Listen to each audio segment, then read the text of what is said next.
What's up, fam? Welcome to the Flow State Outdoors podcast. And I just can't live without you. What do you mean? There's fucking 2 kilos in the boat. Listen to me every time.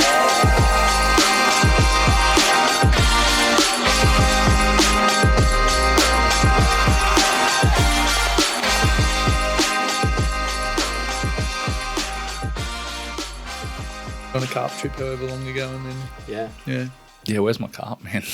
in the river. In the river. Near the bloke that shot at us. He ruined our day. Him and the quad bike guy. There's no signage though. I don't know what happened. We were talking about that today. Yeah. Like, we heard the quad bike roll up, and then we never heard it leave or saw it leave. And old mate starts firing random shots, and we're like, "Are we going to die? Do we leave?"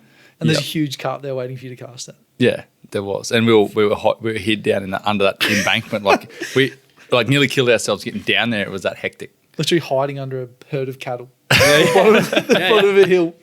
and still didn't get a carp. But that's the thing. It didn't leave. I don't know what happened. Well, that's what I mean. The quad bike was like right above us, Yeah.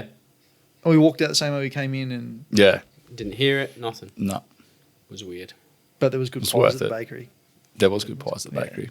I hooked 3 fish that trip, and I went back there so many times. Shouldn't be that hard. And now I've got like a vendetta. I want a carp over a permit. I'm not joking. Why are you laughing? I'm Freshwater serious. Freshwater. Yeah. Something about them though, I think. Like the carp. They're cool. Sight casting them anyway. Yeah, anything you cycle, Yeah. man, is cool. In that clear like water, tight streams. Yeah. It's like It's literally where we were chasing them was like a trout stream. Yeah. That's where much. fly fishing started for me. Really, like with carp, it was like that was when I realized like what actual fly fishing is, like seeing the fish and chasing the fish. Carp. Yeah, right. So you Yeah. started on carp. Yeah, actually, like sight casting fish. Carp was the first. Yeah. Yeah, right. Yeah, that was the first We fish I did- ever sight yeah. cast. Yeah. Yeah. Yeah. It was like brim. I managed to somehow catch a 96 centimeter barra in Kinchin. Kissed yeah. on Fishing the the dick. edges. Yeah. On fly. On fly. It was I'd started fly Holy. fishing that year. I Fucking hell. caught some brim and then I caught a 96 centimeter barra. Still remember getting the photo of you like all of 12 years old sitting on the front of that Freedom Sport in Kinchin. Yeah. Like, I don't know how it happened. It was Yeah. the biggest fluke on like it was wild. a size 2 pink thing. 96 centimeter barra. It was That's a a bit GL. backwards, but yeah. No, like actual like sight casting fish. Yeah. Yeah, It was right. carp. No, I'm a massive fan of them. Hey, holy, that's loud. I'm a massive fan of them. Just they go hard too. Like Yeah, you get good ones. I've never caught them on. I've hooked them on fly. I've never caught them, but I've caught them on conventional. Like growing up, and some of the big it's like 6-8 pound carp you get goes ham on like little 3,000 and 4,000 reels. Yeah, they rip. Yeah, They do. I mean, there's a lot of body weight behind them. They're thick fish. yeah. There's a massive They do it in the States heaps. Hey, like fly cast from them as well. Yeah. It's like a cult following. Did you see the video I sent you on Instagram the other day? Yeah. Dude, What is it? have a look at this thing. This carp, man. The thing's like, it's enormous. Like when you actually get it in view of the boat as well, like it's huge. And they're catching them on fly. Yeah. But yeah, that was where there you go, play that one. Yeah. What'd you tell us about the dam?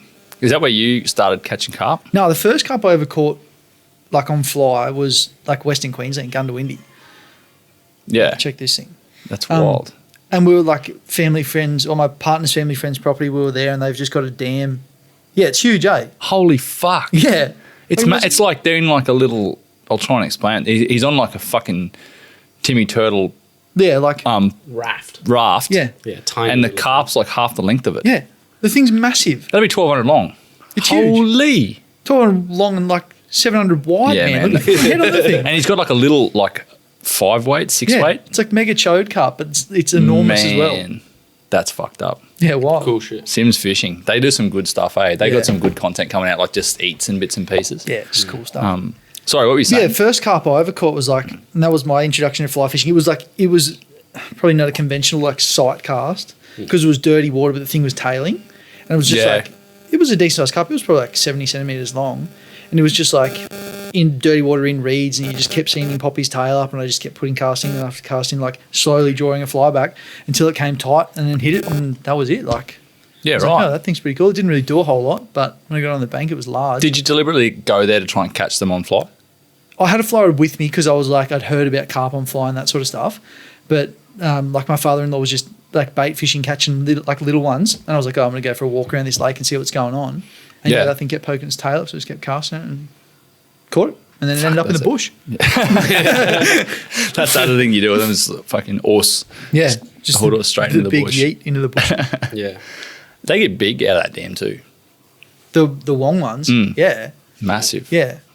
Yeah, Massive. we've straightened hooks on those things. Like you only True. fishing like little like their trout stuff, but Yeah. still like had hooks come back and like not looked at them thinking like, oh, it's only carp, it's not going to straighten it. Cast to another fish, it eats it and you can't hook it. And you're like, what's going on? Yeah. You come back and you hook straight. You're like, What are you throwing? Like, obviously, I know a few patterns, but like, is it mostly?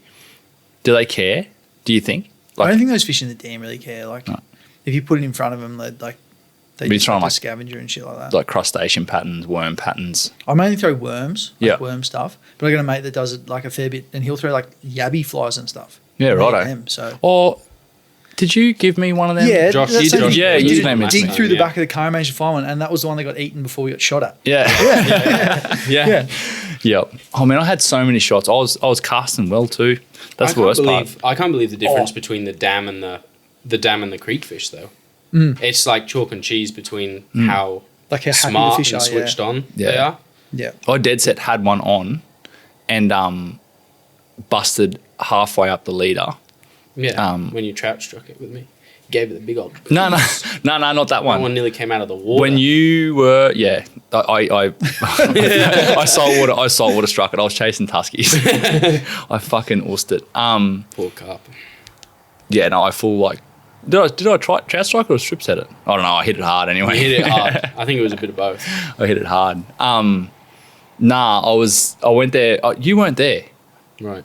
It was at the same spot. Yeah. And I went like the next day, and I had like 4 or 5 casts under that tree. One come out and followed it, ate, hooked it, had it on. I was like a million tears. I was so happy because I chased them for like 4 days, and yeah, and then end up just user error, like just not checking my line. I must have had a scuff on it from a rock or something, and yeah, lost it. I was fucking devastated, eh? And it was, was it the Yabby fly or did I give it back to you? I can't remember. No, I think I've got the. It might have been Yabby it was either your favourite fly or that Yabby fly, and I can't remember. It Yeah. wasn't the Yabby. I think I've got that. It's gone now anyway. So I was, Yeah. thank God got him now. Yeah, too bad. That's where they're supposed to be. but yeah. But nah, Hinchinbrook soon. Yeah. At least it's not blowing dirty. Yeah, at least only blowing 25s. Yeah. That will be right. We'll get Yeah. it done. What year is this you fished the comp? This is the second year we fished it, Yeah. Yeah. but we missed. So we did 2020. We missed last year. Yeah. Yeah, This righto. is our take 2 at it. Take 2. Yeah. Yeah. Because she's had run me through Oh. the first year. First year we fished for like what 7 days. Leading up to the comp. Yeah. Yeah. We did. Yeah. We went south. We just wanted to fish. Really. Yeah. We just wanted to fly fish. So we weren't. The thing is with this comp is like there's a lot of really really good fly fishing Yeah. in it, and we're mostly in it for a bit of fun. You know, if we score dudes some that know points. the area, like, Yeah. their Like, guns have up a there. proper wire. Yeah. So we travelled all down the coast trying to find fish, but man, it was just so windy. We could not couldn't catch a break. No, Tried chasing tuskies, and those things drove us mental for about 4 days. Down south. yeah, that was a pretty big learning experience. Oh, for us too. yeah. That was the first time either of us had had a crack at tuskies, and we Yeah. found them, but Yeah. just spooky as man. Yeah. Like, Can just you come tough. forward a bit for me, Bros? Yeah, Please. just tough. Found them, but yeah, no good on the actual fishing. Yeah. They're Options up. assholes, man. Yeah, they were rough. They're so good, but they're probably my favourite, getting off track, but they're probably my favourite saltwater flat species, I reckon. They're high on the list for sure. Yeah, They're so definitely. I really want one. Yeah. It'd be cool. Yeah. Because But sorry. we did that for 7 days. Yeah, We probably yeah, fished well, for we- a week we before did- the comp. We did a week. I think we did 4 days. Yeah, we did a bit fishing of for flat the stuff. We tuskies. caught some goldies and stuff like that. Yeah, Had to go at tuskies, but no good. Mucked around and caught some just trout on clouses and that sort of stuff. Just little stuff bounced around islands because we were just yeah, a little bit beaten and just needed to actually Yeah. hook a fish. yeah, yeah. And then We went to Hinchy. We fished for a day. Yeah. Or we threw line into the wind for a day. Yeah. And then morning of the comp, we put the boat in the water and we had no forward drive. Yeah. If we could reverse, we couldn't go forward. Yeah. Yeah. Proper lost. We had no. Well, that's the thing. We'd fished for the 8 days leading up to it, not a problem, and then literally backed it off the trailer and went to turn. I'm getting PTSD. Yeah. Yeah. And what was, sorry, continue. Yeah, and just had no forward drive, so pulled it out of the water, going like, "Fuck, that's it. That's the comp. Like, at least we came." You know? We'd had to play around because we were like, surely if it's not forward, like something's just slipped. Like we've got something that's slipped, like just under we the cow, thought like the throttle tension was off or something like that. yeah, or maybe. something just like we just had something slip under there. And it was going to be as easy as putting a rod back in, Yep. and away we go. But Yeah. the cow came off, and we could change everything under the cow, but there was just we had no couldn't- go. Yeah, couldn't work it out.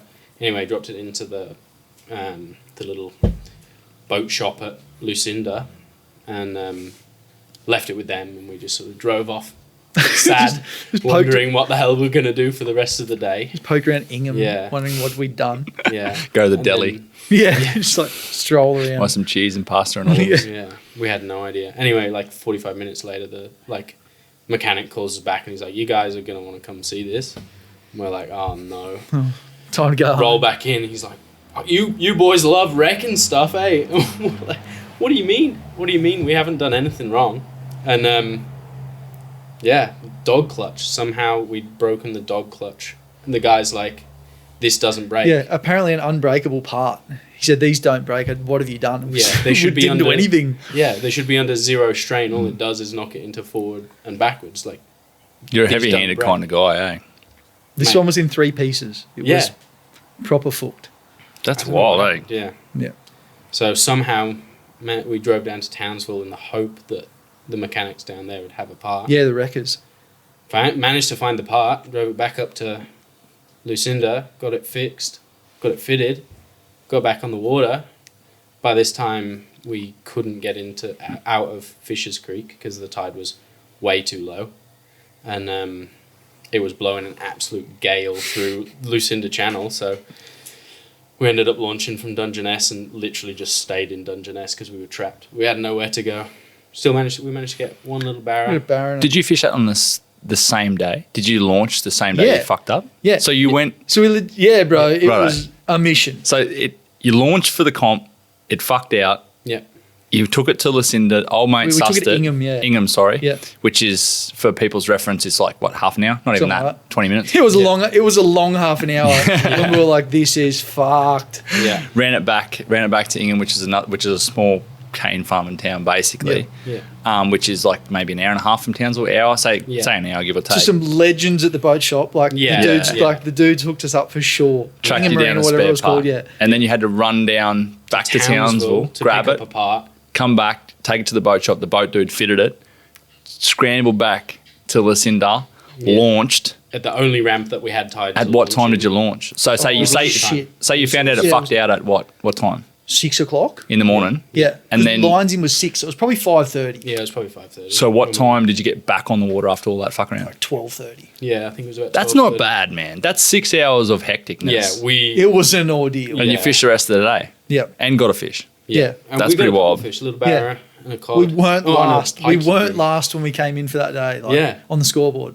Yeah. That's hectic. Yeah. I heard everyone there was frothing you too. Yeah, Yeah, they love do you, the ghetto Do you skiff. remember though when we went into the wreckers in in Townsville? We'd driven from Ingham to Townsville because Yeah. they were like, "Oh, they think they've got the part." Yeah, So when we walked in, we had a dog clutch in 3 pieces and your prop shaft, yeah, and there was a dog clutch and a prop shaft sitting on the bench And it that was the like wrong size. that was for like a 130 Yami. yeah. So we walked in like Will's has got what is it, a 40 horsepower Yami? 30.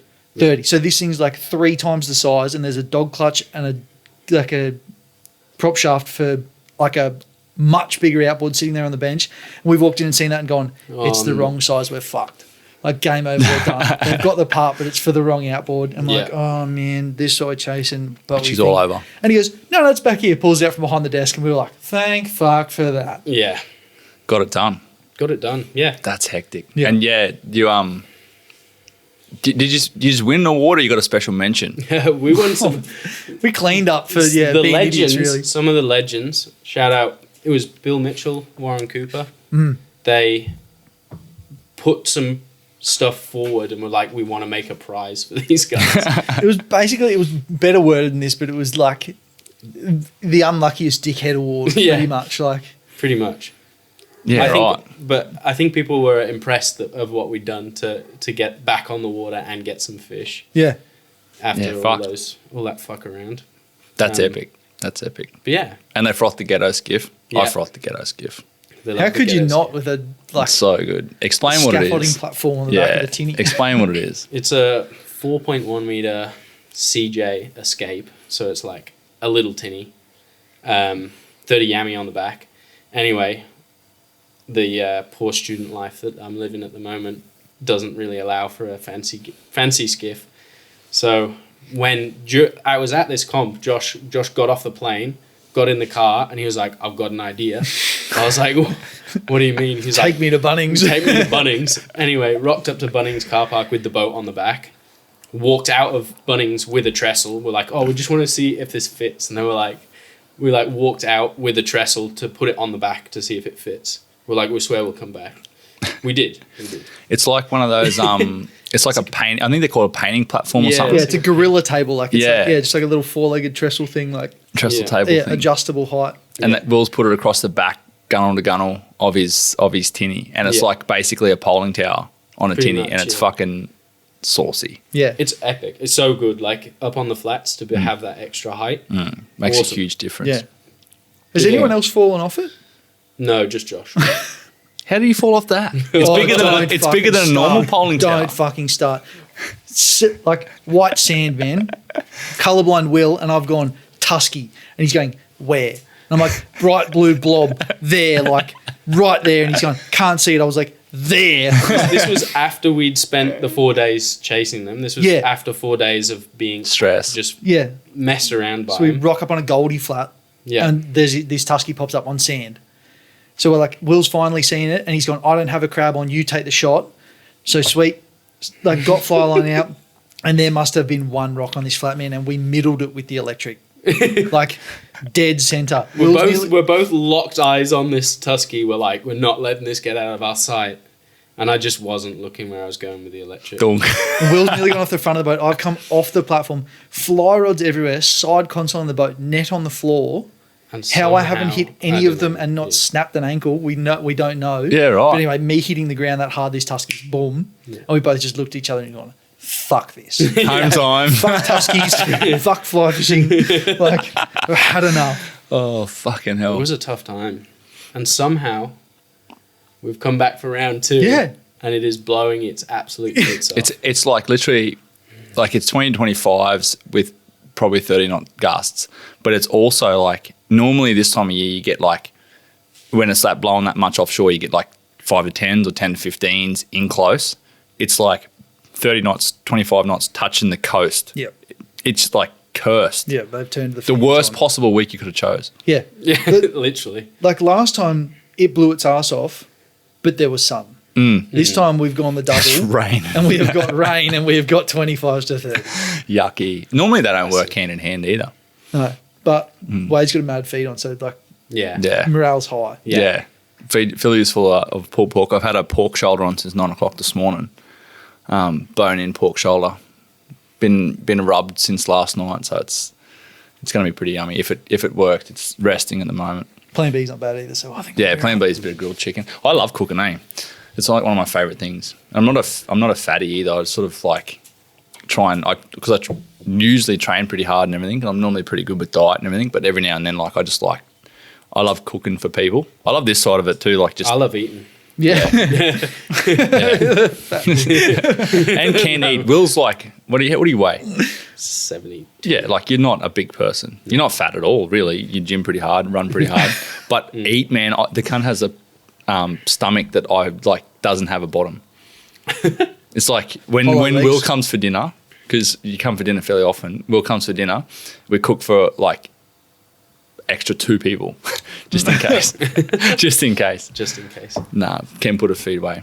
It's probably weird for people listening because I feel like I just sort of I'm just sort of behind the scenes in a lot of the shit. Yeah, actually. I'm in a lot of Wade's stories, but no one knows really no who one you are. knows who I am. Will's basically the backbone of Flow State. I just pay the bills and do the accounts and deal with the clients. Will does all the work, pretty much is how it works. And Wade has to feed him. Yeah, Wade feeds me. That's so fine. it's I feed a deal. everyone. I love having people over. I love just talking and bloody the social side of food, eh? It's not so much I think that's what it is actually. I like the idea of giving nice food to people and people going, oh, that's fucking delicious. And not for my own cred, just to like see people enjoy stuff and give people ideas for cooking themselves. And then also just the conversations that you have outside of it. Yeah. Yeah. See, I like having mates that like to cook. Yeah. Because then, like, they feel good. I feel good for eating. Good chats. Yeah. No, it's good fun. Let's go back a step. Let's talk Bill Mitchell. Let's talk about those flats without Yeah. mentioning those flats because they're Funny. like my favorite flats. Epic. They're one So of my cool. favorite sets of flats. Very cool. Very And when cool. they're massive, they're super hard to work out. But once you work them out, they're like consistent. Yeah. Yeah. Yeah. What? Yeah.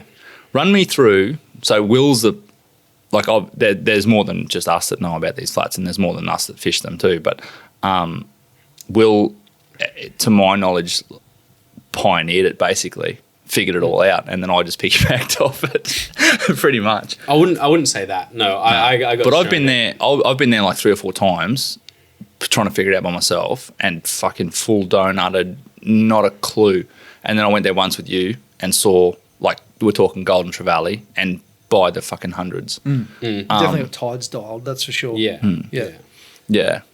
But no, definitely didn't pioneer it at all. Like, people have been fishing these flats for a long time. I actually fished it for the first time with Bill Mitchell. Did ya? Yeah. Yeah. So was thinking of moving up to Townsville, was thinking of doing uni in Townsville, came up for an open day. And I should mention Harry Gardner, who I fished with all throughout, like growing up. He was a friend of mine from school on the Sunshine Coast, and he fishes really hard. He loves it, and we fish together, all the time growing up. And Harry had been in contact with Bill Mitchell through the Australian Saltwater Fly Fishing Forum.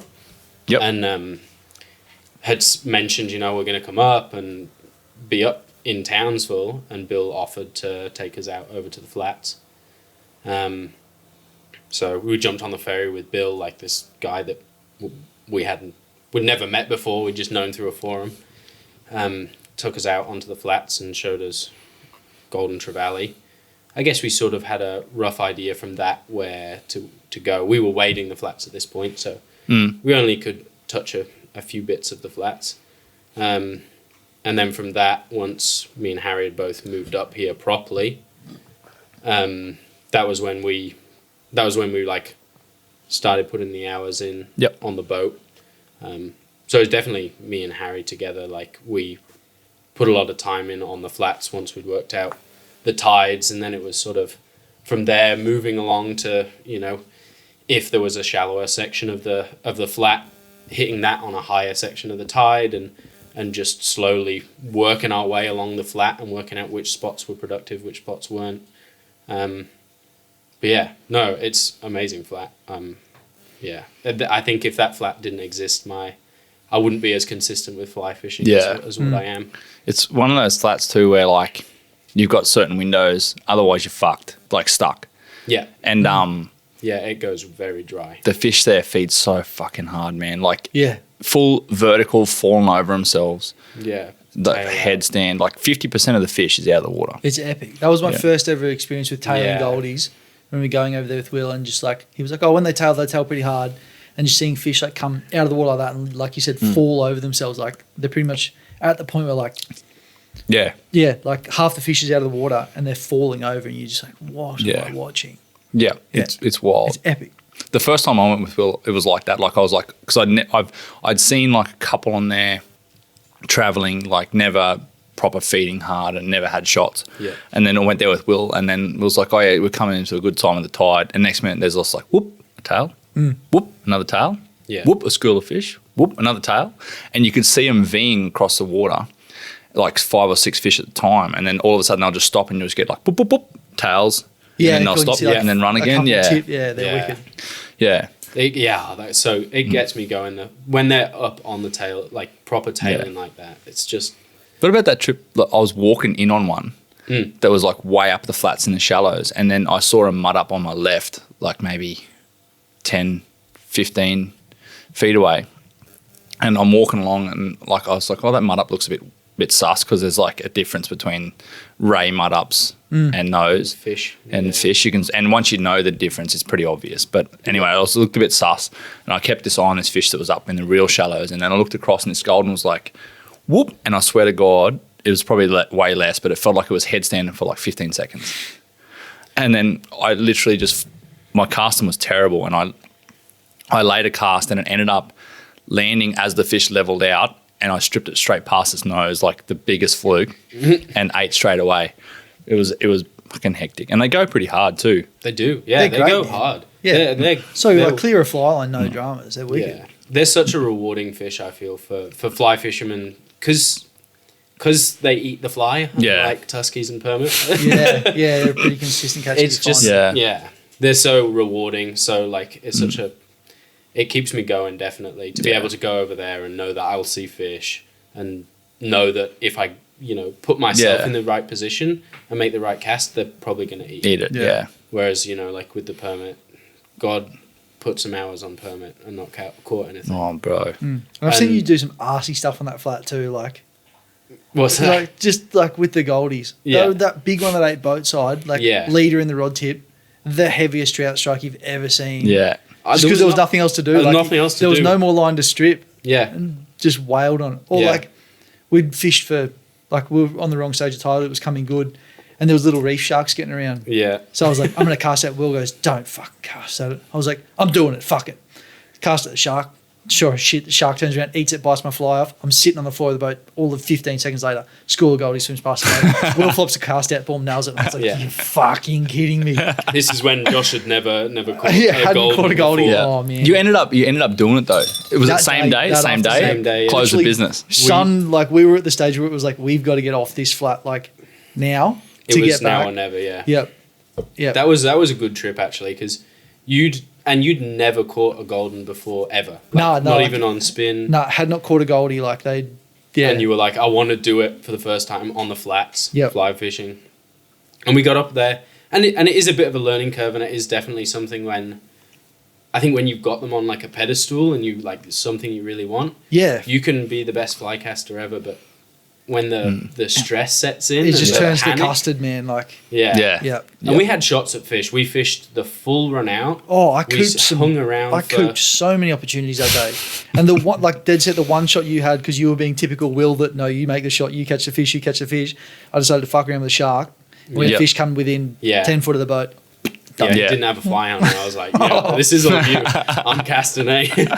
That's like me told, do not cast at the shark. Yeah. That was my trip with Tuskies too. Tyson, we went to this flat, like we're driving down the coast, and we were like, oh, it's windy. We did fucking bulk miles.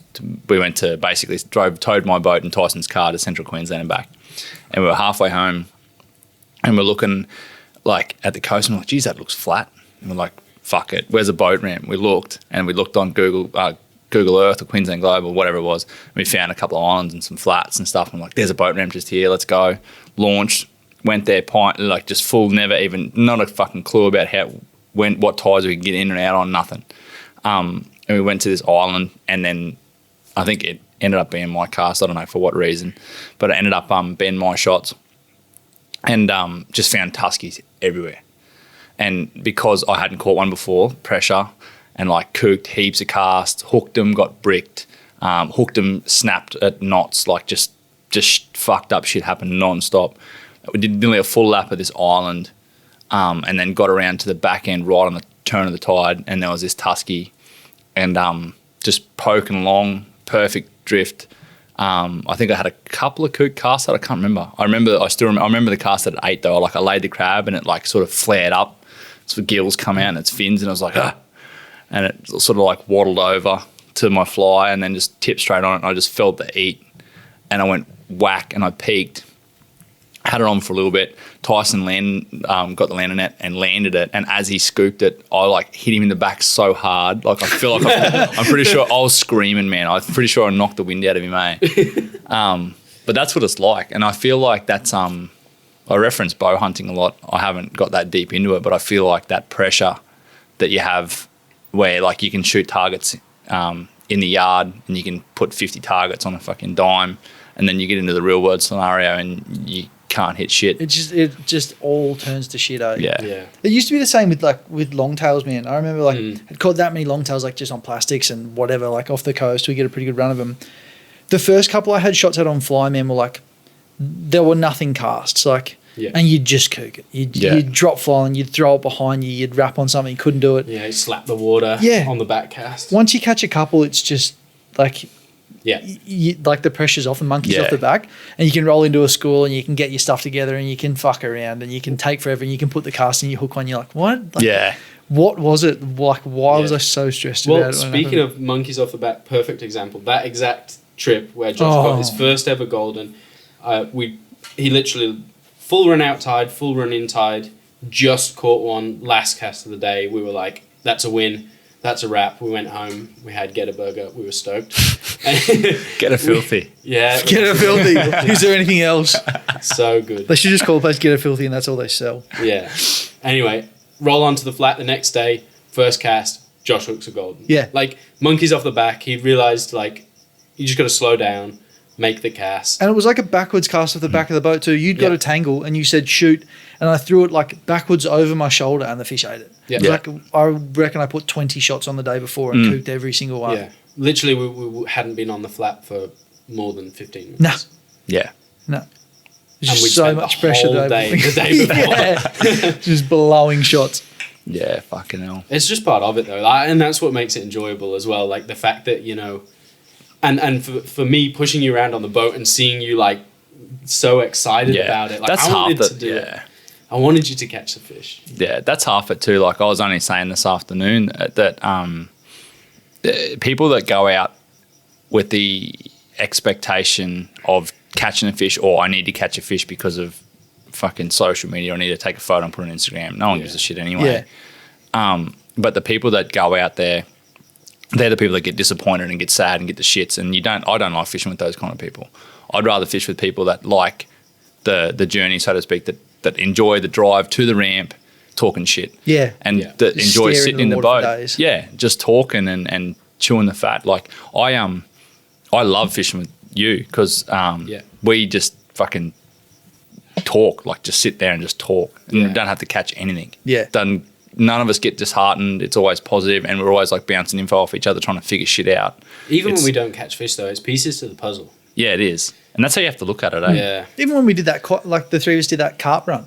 Yeah. Like how many spots did we stop at? Oh, man. And like it didn't matter. Like everyone would get back in the car and everyone's laughing and carrying on. And Yeah. Like Yeah. it was just Yeah, it was that's just it. a good time. And we cast it. You cast it that many fish. There was a stage where you like knelt down in the water, like Yeah, in the behind that trout- little island Yeah, thing. in the troutiest looking stream. Like Will's behind you, telling you got nothing on your back cast. I'm over the top of a carp, going, "All right, drop it there. All right, oh, a little bit left, 3 foot to the left." Oh yeah. man, it was. But yeah, everyone had a ball, like, and we didn't catch shit. That was you don't learn from being successful. No. I don't think anyway. You got to fail to figure it out. Yeah, definitely. Yeah.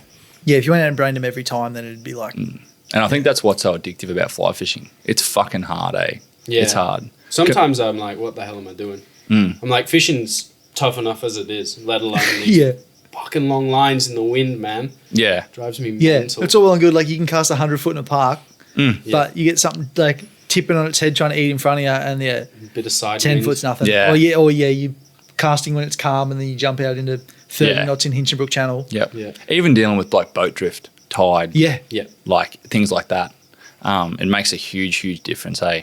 I love That's it. what makes it rewarding as well. Man, Yeah, it the is. day I catch a permit, I think that's the thing. Like, so me and Wade have been trying to catch permit for a while now. Or I guess both of us solely were trying to catch permit for a while. And once we became friends, we were like, let's put some heads together and try and figure them out. we're slowly getting there. Yeah, We're finding we fish are. pretty consistently now, but Yeah, we've got the flat figured out, I think, and the tides figured out. We just need to get the eats now. yeah. And that's the hard bit as yeah. well. That's the bit that Comes down to fly pattern, presentation, Yeah. water depth. Like there's a whole heap of But other stuff. but that's the thing. Like, when I always wanted to catch a permit, and I think I could have quite easily paid for a guide when I first moved up to Townsville, and that doesn't mean I would have caught a permit, but you know, it would have been a very quick learning curve. Yeah, And I feel like there's so much reward for me in the progression involved in that's it, man. doing it When yourself. you nail one, yeah, for sure, Yeah. knowing that you've It's done it worth all, so like, you've much worked more, on it. man. Yeah. I'll And hear you they- from the sunny coast when you hook one. Oh, Like when you fine. put it in the boat, Yeah, We get- we'll hear call, the that's for yippee sure. from Yeah. there. and those things are like it's everyone's fish. Yeah, 100%. Like the Yeah. Tuskies are the same. Like Yeah. Yeah. they're everyone's fish. Everyone in the boat it deserves a slice of that pie. Is my opinion of it. And Yeah, fucking like I've caught a couple of permit now, and they were with Mick, like a good friend on a really good trip, but it's still not as valuable as doing this local stuff, trying to figure these permit out because they are like semi-pressured. They are hard to find, and those flats are super weather dependent. Yeah. And there's like a lot involved in trying to figure it out. And I think that's what that's so addictive about it. I think that's why I like it, because it's like a difficult pursuit. Yeah. I think I'm addicted to difficult pursuits, which is why I'm so fucking busy all the time while I cook myself. But yeah, where was I going with that before? I was just going to ask about, how do you two know each other? Because we haven't established that yet. I only Do you sort of remember? half know Do you it. remember the day we met? Or Yeah. like when we met? Yeah. So Weird story. very weird. Yeah, like very weird. So I was studying primary education at the time. Yeah. My auntie was a teacher at a school on the coast, and they were on school camp, so I was there to help them out with that because they were short staffed. And Will's rocked up from the Fresh off the boat. yeah, pretty much fresh off the boat from the UK for his first day of school. Yeah, so we'd moved from. I don't know if people might have heard. I have a little bit of an accent. It comes out every now and again. Yeah. So my family had moved to Australia when I was 11, and we'd spent a bit of time in Australia. We cruised around the sunny coast and sort of picked the school that we wanted to go to, and they gave me the option. They were like, your year level is on school camp, like if you want to join them sort of like midway through the camp. And I'd spent God, like 4 months with my family, like just my mum, dad and sister. So I was like, yeah, let's go. Like I want to get into it. I want to meet some people in Australia and stuff like that. Anyway, went on this first day of school, was on this school camp at Ewan Maddock Dam. Yeah. Yeah. It's Anyway, funny because- because we've never really spoken No, about it's never. it. No, it hasn't really ever come up. Hey, it did But barely that's comes when up. we Phil. first met, was And- on that school camp, and Josh Yeah. was the helping out as Yeah, a teacher. and aide. because like my auntie was one of the teachers there, and her son just happened to be in the same grade as Will. He was on the camp. Yeah. So it became like a righto, like her son, my cousin, end up getting the whole. Here's the new kid. Like show him around, be nice. Yeah. And then it all sort of went from there. Like I then got to know Will's parents and fished with his old man a bit, and Yeah. we still fish together a lot now. But like obviously Will and I were both interested in very similar things fishing wise, and Yeah. trips just seem to go well. Even if the weather's shit, we find something to do. Like Yeah, that was the thing. When we'd first moved to Australia, we'd done a bit of fishing in England. Like I grew up illegally fishing all of the The carp ponds. No, all of the pike streams that you have to pay for to fish with. And me and Dad just used to throw a little. We had a friend who had like land that backed onto it, so we used to throw a little dinghy in there and trawl these streams that we weren't supposed to be fishing for pike. That was like fishing for me. And we got to Australia and we were like, where do you even begin with this kind of stuff? And I remember, so I'd met Josh. I don't know if I knew that you were fishing, or it was because I became really good friends with Josh's younger cousin who was in my grade. yeah, and then your parents like hit it Yeah. off with like my auntie and uncle. Yeah. And yeah.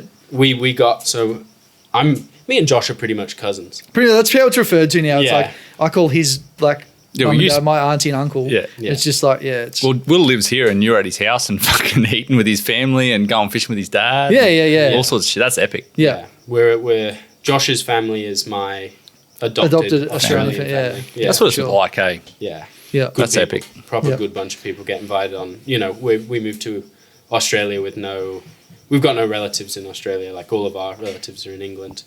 Get invited to go Christmas dinner with them. All Yeah, that it's sort just of like stuff. it was like the full adoption process, basically. Yeah. Like, Nah, it's Yeah. good stuff. But yeah, kicked it off. Josh showed me lure fishing. Blew my mind. yeah, pretty Chasing much all went things from like there. bass eh? on the Like, sunny coast and showing me and Dad how it's done over here in Australia, and it sort of just snowballed from there. yeah, it just stuck. And then pretty much any fishing purchase your old man has made since then has been blamed on me, and your mother gives it to me for it. Yeah, pretty much. Pretty much like every single one. Any rod and reel that Dad Yeah. buys. So Josh- especially it's Josh's fault. when I was working at a tackle shop, like in the early days of it too. He'd come in and spend money, and then I'd get abused by your mother. Yeah. Deserved it too. Nah, it's good. Yeah, so we've done some. There's been some good trips since then. I always wondered because there's a bit of an age difference. I wondered then when you were taking the class or you were at the school trip, if someone had said to you like, "Oh, you see that fresh English white boy?" Yeah, the spider monkey kid, man. Yeah, yeah. That was the first thing I remember of you. Yeah, climbing up that ladder. That big, like that huge big rope ladder. There's a heap of kids like on the camp, like, oh, I don't want to do it, little like fucking bitchy kids. And Will's rocked up legit, like they've just opened the container and he's come out like, little fucking little rogue pommy kid. Yeah, and he's just fucking Yorkshire, mate. yeah, flying up this ladder, confident as shit. Like fucking look at him go. But if someone had said to you like, "Oh, he's going to be a good fishing mate," and you're going to fly up to Townsville to fish with Yeah, that kid, couple of you would have times been a like, year. "What the fuck Be are you like, talking what the about?" fuck? It's weird how it progresses like that, hey? Yeah. Like Yeah. you look back on stuff. I had a mate up here, what were we talking about? 3 weeks ago. When the like good weather was. 3 weeks ago. Yeah. And we grew up together. He's like 10, 15 days younger than me. Yep. And known each other forever. And I don't see him often. We don't keep in touch heaps. But when I do see him, it's just like yesterday. Like, Yeah, straight back to it. Yeah. and then we talk about the old days and like you realize how much like personalities change, lifestyles change, locations change, and it doesn't matter. Nah. Like there's friends that come and go, and then there's the friends that you have that just stay, that don't care that you're busy and you can't call them once a week, that Yeah. understand that why things are the way they are and all that sort of stuff. And they're the ones that stay with you for life. Like you just know that when you're on your deathbed at fucking 90 years old, that bloke's probably on the bed beside you, or that woman's on the bed beside you. It's hectic like that, eh? Yeah, it's Yeah. cool. And yeah, like you say, like they're the English side of the family now. Like it's Yeah. legit. We see them all the time. Like, well, before I flew up here, we had like a big lunch at Mum's. Like it was a family lunch, and like his Yeah. mum and dad were there. Like that's just the way that it rolls. Like Yep. yeah, Yeah. That's sick. yeah. No, for sure. it's great. I think it helped us a lot as well, you know, moving to a completely different country. And, Yeah. You know, we were a very close family in England. Like, we all get along really well. And we'd see him very regularly. Like, Yeah. we all lived in the same town. Like, Grandma lived down the road. Granddad lived up the road sort of thing. And to, like, move to Australia and have, yeah, like, be taken in like that and invited on camping trips Yeah. and all that sort of stuff. Yeah. It Yep. was wicked. Wicked. And now we get to bring you up here and we get to do a bit of fishing, hopefully. Yeah, it's sort of shit Yeah. when you come back to the coast now, because like I fly to towns and Will just like chauffeurs me around everywhere and provides a silver spoon, and I'm like, we've got brim. You want to come chase some brim? Or I suppose the carp are right. You've done a bit of the carp stuff, but yeah, like Don't know to be slandering carp. yeah, Nah. there's definitely nothing like there is up here. Yeah. It's a bit of a hard one to sort of repay in that respect, but I'm going to touch on that. I want to touch on that before we go into these trips that you mob have done. But pond carp in the UK, I thoroughly enjoy. I don't get a lot of time to watch much YouTube and bits and pieces that aren't sort of educational content or content that I need to learn stuff off. So I very rarely watch any digital media or look at any digital media. But Wade and his carp. Carp Chronicles and like the guys in that fish those ponds. I find that shit so fascinating because it's like the most high tech, high end shit Yeah. for the most simple application. Yeah. But I for assume- casting a bait out and Yeah. leaving it. Yeah. Yeah, because It's mental, yeah. and I feel like it's because like imagine how many fucking balls of bait and shit those carp would see. Surely they're half clued onto it. But yeah, I love watching like blokes like Adam Penning and that and Carp Angle, and they're fucking cool. Yeah, proper. I don't know. Maybe I'm just a carp addict. Ah, but it's different. It's weird, that type of fishing. Dad used to do it as well. Dad had mates. You know, Dad grew up doing a bit of fishing. It was never something he was like. He's definitely become more of a fisherman, I think, since he moved to Australia. But like, they used to go on trips to France and Spain and chase like carp like that. He had mates that were super into that, like pond carp. But yeah, it's different when they know every individual fish that's in that pond. They're named and shit. They name them. They're like, oh yeah, caught speckled Jim today. He was 30 pound or whatever. Like, it's different, but I kind of respect it as well. Like, it's that grind of like every little fine detail has to be, you know, like they preset all of their baits, and That's a pressured fishery, like. it is. It's mental, What but it's cool. one of my most vivid memories, and it's not even that big a deal, but you showed me a photo of a big fucking slob carp that you caught in the UK. Oh, the big one that I caught in the UK. Was it speckled Jim? No, it wasn't speckled. No, these were ponds that don't get fished. Yeah, Yeah, okay. Dad has friends that That might have been what it was. had land. Yeah, Yeah. yeah. I remember seeing that like not long after, because you and I met through friends of friends. Work, And friends through Rennie and yeah. that. Like, yeah. And like, you worked at Tackle Store, and I've seen That's you there, it. and all that sort of jazz.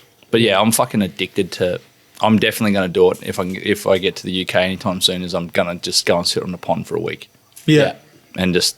I am hectic burley up and Adam Penning said he'd take me. True. I flicked him a message to figure out how I could get a signed copy of his book, because he wrote a book on. Hang on, I need to look it up.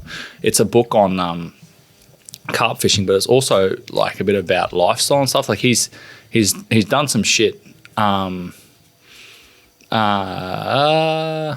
Bear with me for a minute because I don't have Jamie here. Look it up for me.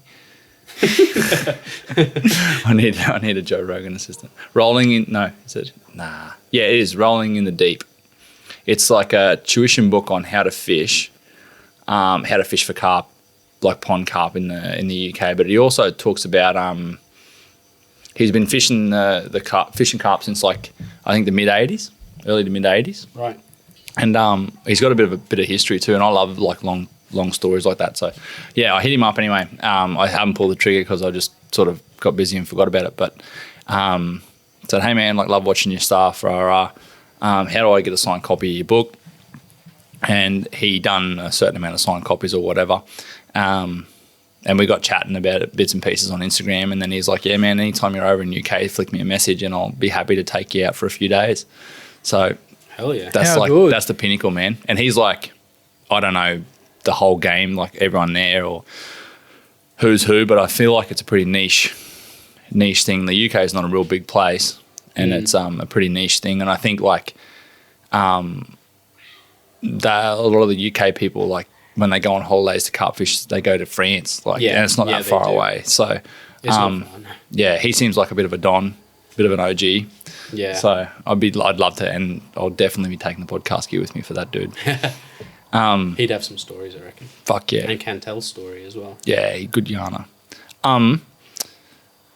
Let's go old school trips, you two. Some of when you mentioned before, like you've done some pretty sick trips since. What excluding the reef trip, because I'll ask that one next. What's I think that probably the coolest one that we did, like we've done some whenever me and your old man are in the boat. Yeah, it's me, Dad, and Josh, and something it just lights up. just Like, the vibe. Yeah. it just like every time. shit glasses off and fish eat, man. It's just, Yeah. it just I don't know why. Fuck me. But it just happens, man. Like, Yeah, we've proven that on many occasions. it's Like, happened so many times now. Yeah, probably, I think my favourite one would be we went to Harvey Bay. We got to Harvey Bay. It was meant to be like super light southeasterly. this was We when got- I left schoolies. Yeah, that's right. Yeah. Just yeah. finished high school.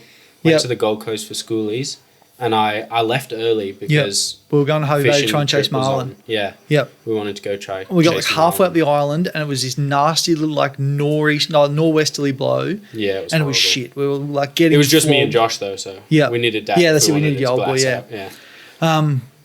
So we got halfway up there and we sort of went, this is shit. We turned around, we went, what are we doing? And we went, right, let's go back to the coast, we'll reset and we'll go again. Yeah, And we're like, let's just go out off Mooloolaba, like yeah. So- We'd already booked the time off. We were like, Yeah. let's fairly put standard. some Like, time in. We got we'll- the fly rods in the boat. we'll just go out and like I'd Have a look. only recently had that tinny. Yeah. I hadn't had it long. So we just sort of went out, had a bit of a muck around, did a bit of sound around and found some stuff like on the blinker out there. It's pretty standard, like everybody knows about it. Yeah, yeah. And we It was years ago as well. we dropped down, like dropped a plucky, caught a king, and we were like, oh, how good's this? yeah. And then for some reason, who hooked the first one? I don't remember. I don't know. One of us just cast at the blink with a flyer anyway. Like we'd done a little bit of bass stuff and like we'd both caught carp by that stage, I think. But fly was still like, it was something we dabbled in, brim, bass, that sort of stuff. We hadn't Yeah. really taken it to like a proper saltwater platform yet. Anyway, one of us just put a cast in. I think it was you. Yeah. Just put a cast into the blinker, stripping a surf kingy back, hooks a kingy. We're both screaming like fucking 12-year-old girls, Yeah, like, yeah. what is this? Yeah. And, Proper rinse. And having no idea, got busted, and we were like, oh my God, that's it. We're done. Like, we've Yeah, had a shot at a we kingfish on ruined our fly. Like, opportunity. that's it. We're finished. Like, can you believe we wasted that opportunity? Yeah. Tie up, cast again, get a kingfish. Yeah. Get a kingfish. Get a kingfish. Every time, like, it was stupid. Like, Yeah. They we were were just getting, stacked we were up either on this like, blinker this Yeah. one day. we were either nailing them, putting them in the boat, or we were getting rinsed that hard around the pole. And any time they'd go quiet, we'd cast a sticky over them. They'd all come back up again. We pick up the flyers and we just start casting. Yeah. That's It was so just- good. It was mental. very memorable. Yeah. Like, Yeah. And I think the funniest bit about the day was like we obviously both had our own fly rods. Will like is an unco lefty, so he winds left-handed. Yeah. Like I'm like fairly standard one normal. right hand. It's all good. Normal.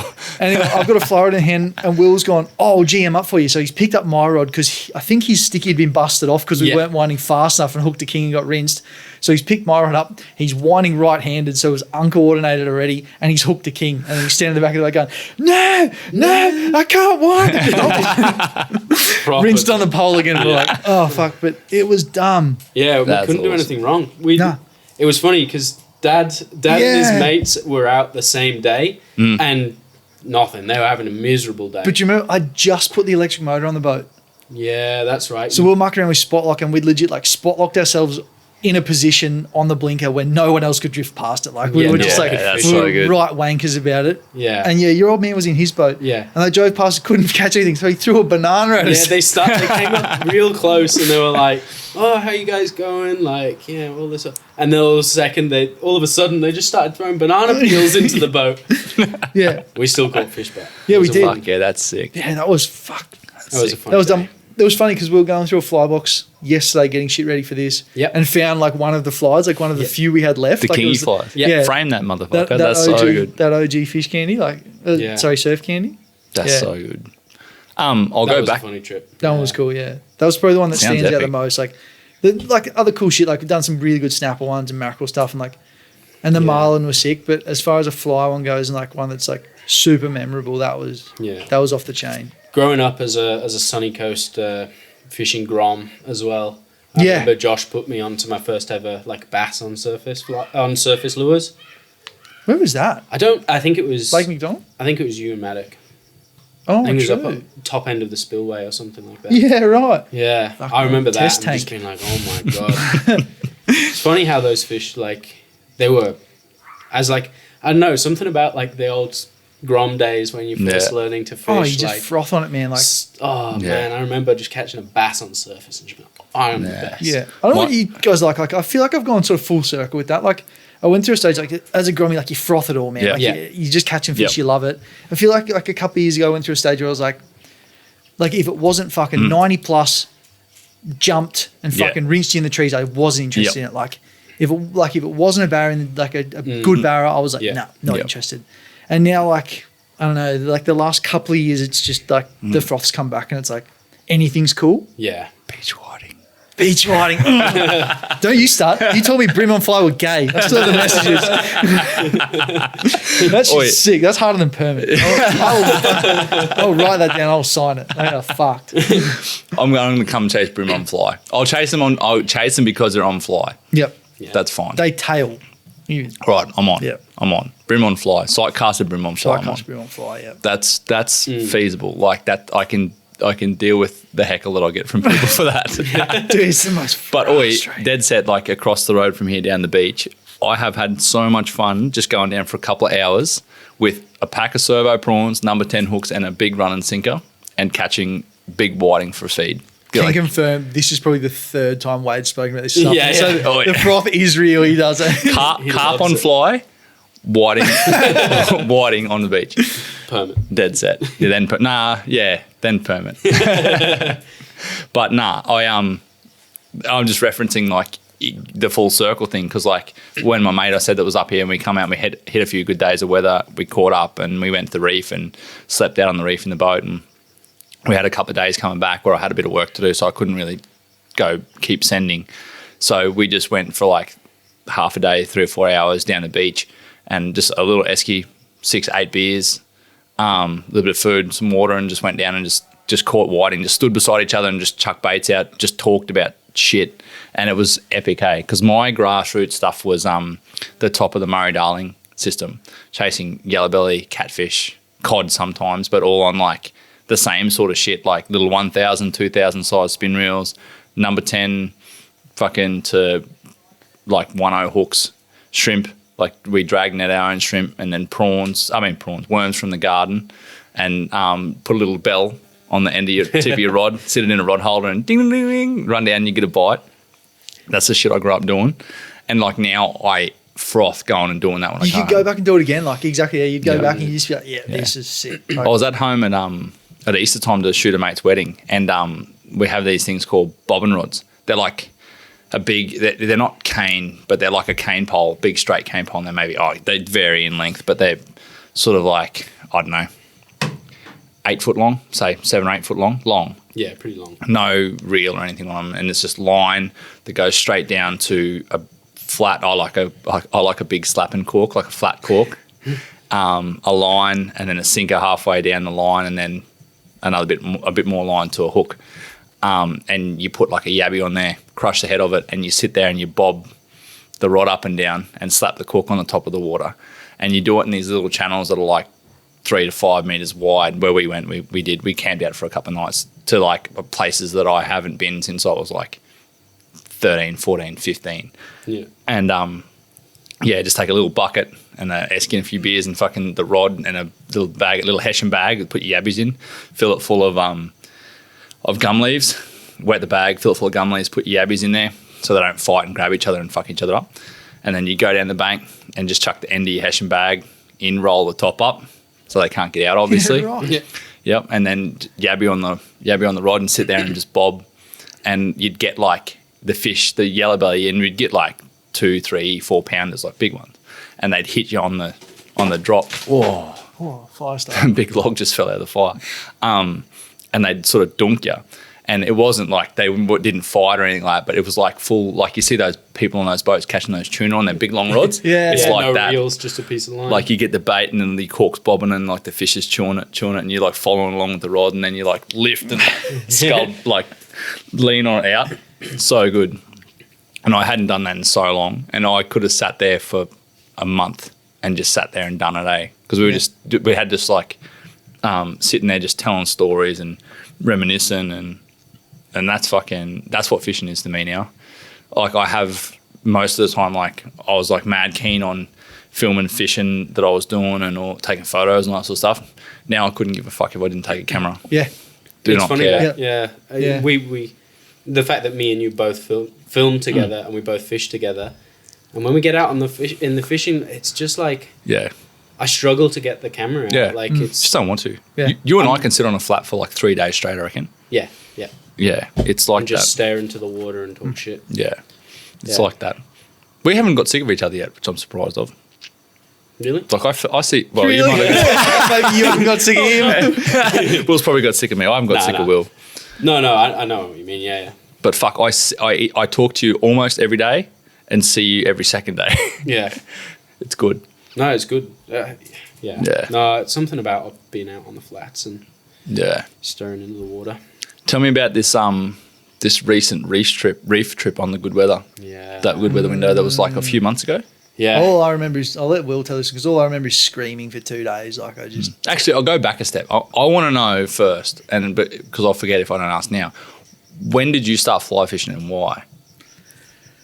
I'm intrigued by this as well. Did you start fly fishing before me, or did I start fly fishing first? I started like my early BCF days. Yeah, you started So it pretty was early like- because I remember going out fishing with you once and you had a fly rod. Yeah, I would have been like And I was like, what is this? maybe weird thing? just out of high school. Like I'd picked myself up a job at BCF that was really like, as in the end being like, it ended up just being like a job because it became less tackle shoppy, as a lot of Yeah. people would probably know that have worked there. Yeah. But like early days, man, it fed the passion something severe, and without that, I would not do like any of the fishing I do now. Like Yeah. it was definitely like it was the gateway drug for sure. Yeah, definitely.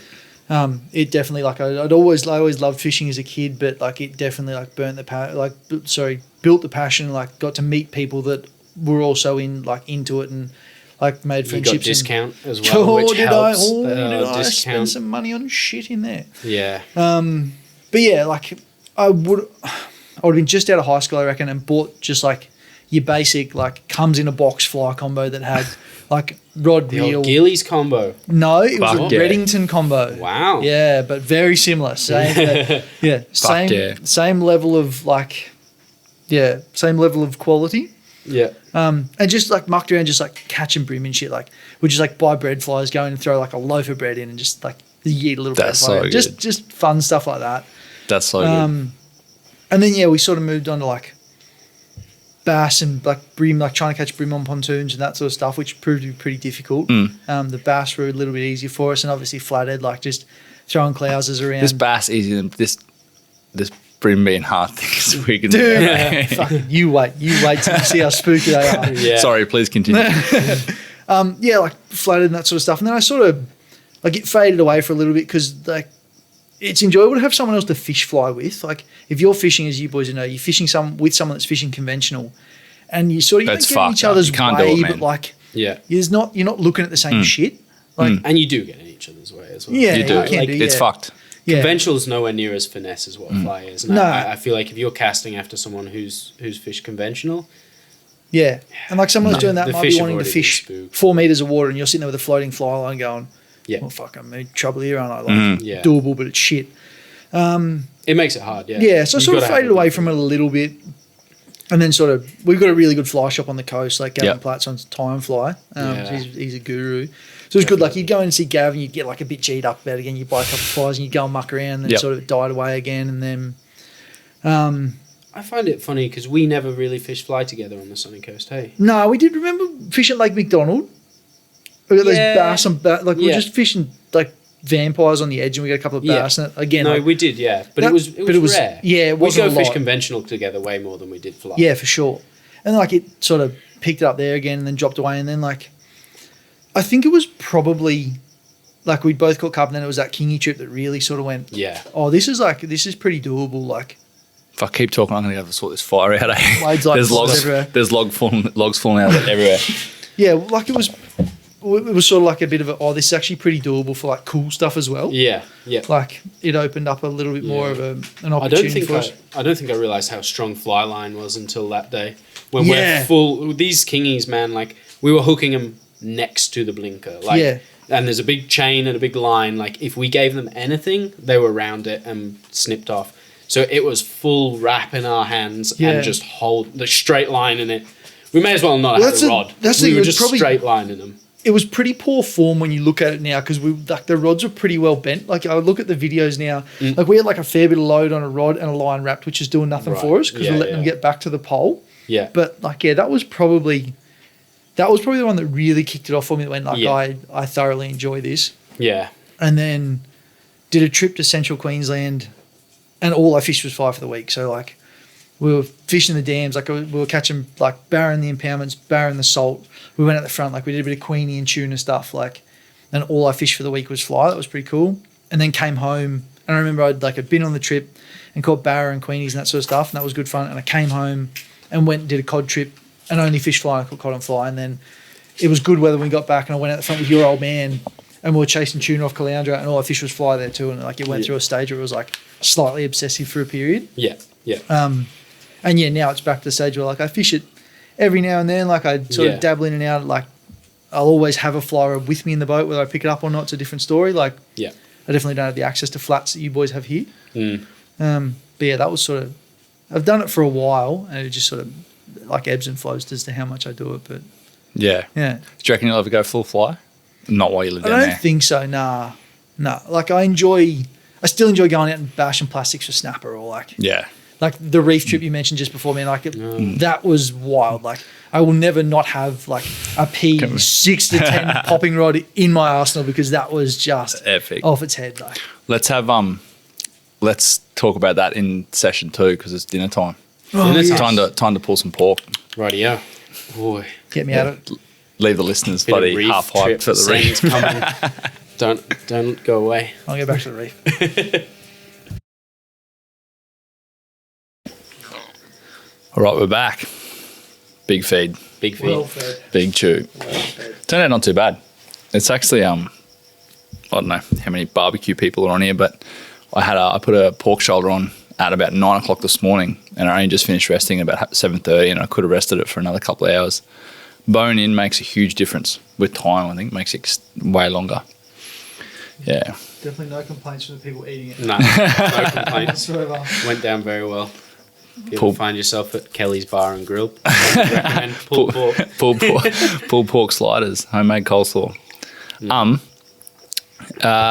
Where did we get to? Oh, Big reef. reef trip. The recent reef trip. Yeah. Tell me about it, because Weather came good, and somehow all me, Dad, and Josh were pretty. you had them on speed dial. Yeah. Short notice. Yeah, weather was looking really good. We all were like. Oh, because you got your dad. You got your old man's boat up here, eh? Yes. Yeah, I should mention that. Yeah, Dad's boat up here, which is nice. Oh, your dad gave you his other boat. Yeah. That's It's there to mine stay. now. He's not getting it back. No, it's not going to He thinks he is. Yeah. But Yeah. we won't tell him just yet. Yeah, so I got Dad's boat up here, and that was the reason he wanted to leave it up here, was so that when the weather come good, we can go out to the reef and use it. And he recently flew up with a couple of his mates and towed it up to Lucinda and just did a bit of fishing for himself, which was good. But yeah, weather came good, was looking amazing for the weekend. Dad was free, Josh was free. Flights were booked. Yeah. Was that your phone call on a Tuesday or a Wednesday, and it was like, Yeah. do you need to be in town? So Yeah. Need to be in Townsville on Friday. we booked flights and we were there Thursday afternoon. Oh, what did we get in Thursday? Yeah, I think so. Night? Yeah, I think it was a Thursday Yeah, night. Thursday night, yeah. What were your expectations? I didn't know, man. It was like, I'd seen, like, you always see videos of the reef and that sort of stuff. Yeah, because you never seen the reef before Never till been this to the reef, point. no, Yeah. never been to the reef, so Yeah. it was like Top so water like- GT, top water Yeah, Spanish. we're running 90 Seen videos. Ks offshore, and like you see videos and that sort of stuff, and just you don't really have any expectation. I didn't anyway. And we were just sort of motoring, and like it's 2 hours of motoring, and you get there, and there's just like you're in the middle of nowhere. When we got there, it was a complete glass off, Yeah. and there's just like you can see the bottom. And you're like, maybe like we're 90 kilometers offshore. Yep. Like I feel like I should just be looking into an abyss. Like it was really weird. Yep. Like Will said, he was like, "Oh, we'll stop here and just sort of get ourselves situated." And Yeah. He said, "We're not on any like real ground yet. There's a bit of like rubbly stuff on side skin and a couple of little bombies." Yeah. But we just wanted to see the reef, Yeah, and we're just like- we'd just done 2.5 hours of Yeah, driving. So Yeah. we sort of said, "This is the reef. Like we'll start from here and we'll work our way into where we caught where they'd caught fish before." Yeah. And you drop one side of the boat and I drop the other, and we've gone like legal trout, legal red throat first drop. Yeah. And I was like, I'd like didn't even stop at a mark. We just stopped at the reef Yeah. just to see. Yeah. Right. and I was like, okay. I reckon, Dead said, I reckon I had a total of like 20 casts in 2 days that I didn't either have a blow up on top water or like hook a fish. Yeah. Right. There was something It happening. was It was a big tide. It was, eh? insane, man. Big tides, And the moon was bang on too, I think. new moon. Yeah. Bucket moon, remember that? Yeah. Yeah, I remember it was building to a moon, building to the top of a quarter. I couldn't remember which one it was. Yeah, it was the full. Because why wasn't I out? Where was I? You had something on. I think it was either away or I couldn't go. Yeah, because I remember I was going to go. Yeah. Or did I go? invited you because I was like, bring your boat out as well. We'll do a double boat mission. Yeah, because you had something, because we were asked, we were What like, was it? I can't remember. You missed out, but. Yeah, I was sad because the weather and the tides were mint for it too. And I knew you were going to do well. Yeah. Yeah. Anyway, came good. We started off with we had a bit of run out tide, so we started off fishing. Oh no, we hit the top. It was top of the tide. There was no movement. Yeah, that's right. And we were just playing with like trout and red throat and that Yeah, sort of stuff. trout and red throat. Did a bit of vibing. Caught some fish. And in saying this, Josh and Dad were just up for the weekend. We were like, we don't want to keep any fish. We just want to fish for the sport. We were sleeping out at the reef, so we're like, we'll get one decent trout and have that for dinner. Yep, turning into a trout. But other than that, we're not really killing fish. We're just here for a bit of sport, bit of fun. Yeah, it was pretty funny seeing Josh up on the reef for the first time and just it's something different. Did you fish the reef flats? Yeah, we did. Yeah. Yeah. It was not super eventful. We sort of had a bit of time. We ran up there and then the tide started pushing hard and I was like, look, if we want to go do the GT stuff, we need to get there now, sort of thing. So we pushed up onto the reef flats and then we were sort of cruising out.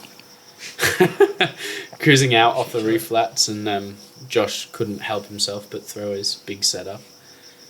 We were up on the shallow flats and Josh cast from the shallows over into the deep water. What did that for? I don't know. He just wanted to cast his rod. There was a wind on the road, like, fuck the leader on that 5,000 setup.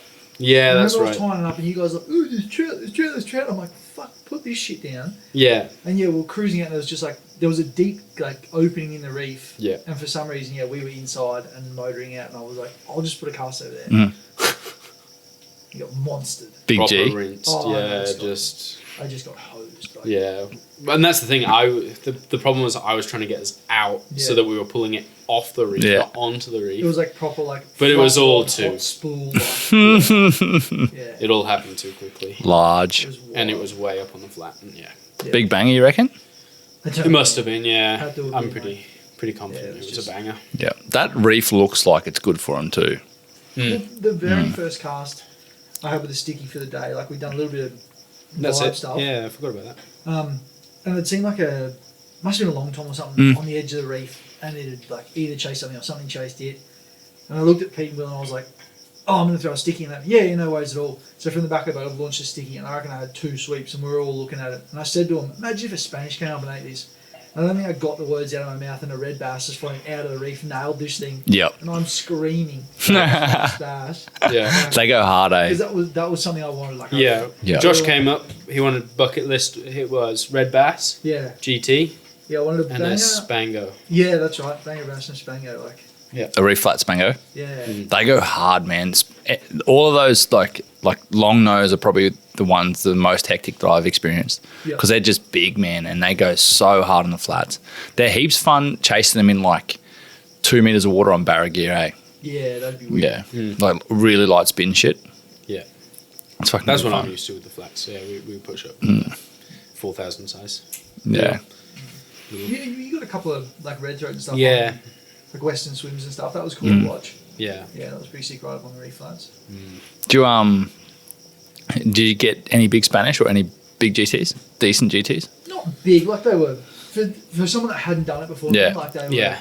to see like 6 or 8 fish fly out of the reef. Yeah. Like, The thing was consistency as well. Every we just hit Fusey school after Fusey school, and every school yeah. it was either a Spanish or a GT. Yeah. And I think that's what I wanted as well for Josh to just be like, what the hell is going on with this? It was just, we were slinging hooks out of Spanish beside the boat and just like, get out of here. Like, we didn't want to deal with it. It was Yeah. It was like I don't blame you either. Fucking slime everywhere, Oh, man. blood everywhere. like on the coast, you'd catch that and you'd be like, your year would be made. Yeah, right. Spanish We've on got top a couple water. on top water down there, and it's just like you're buzzing for the next 3 weeks. We were literally shaking these things off boats so they can get away. Like, Yeah. I just want to put another cast. I just want another blow up. Like, Yep. Did you do any deep dropping? no, Like deep, deep? Not 20 meters. Yeah. No, not just the trout deep at stuff, Moss. Yeah. Yep. We didn't really have any ground for that. Yeah. That reef is so good to dive to. It's so nice to dive. there's so much going on there, eh? And I've only just scratched the surface, like Rennie, and that's pretty savvy with it. And excuse me. That's where I went to dive recently. Yeah. You've done all right, didn't you? Yeah, all right. I think I got 3 trout and 2 red throat. There's a lot of red throat Nothing on there, too man. crazy. Yeah. There's a lot of red throat on that, and like because it's full of that, it's full of stag coral, and red throat love that shit, eh? Yeah. Well, I've always found them there. Yeah.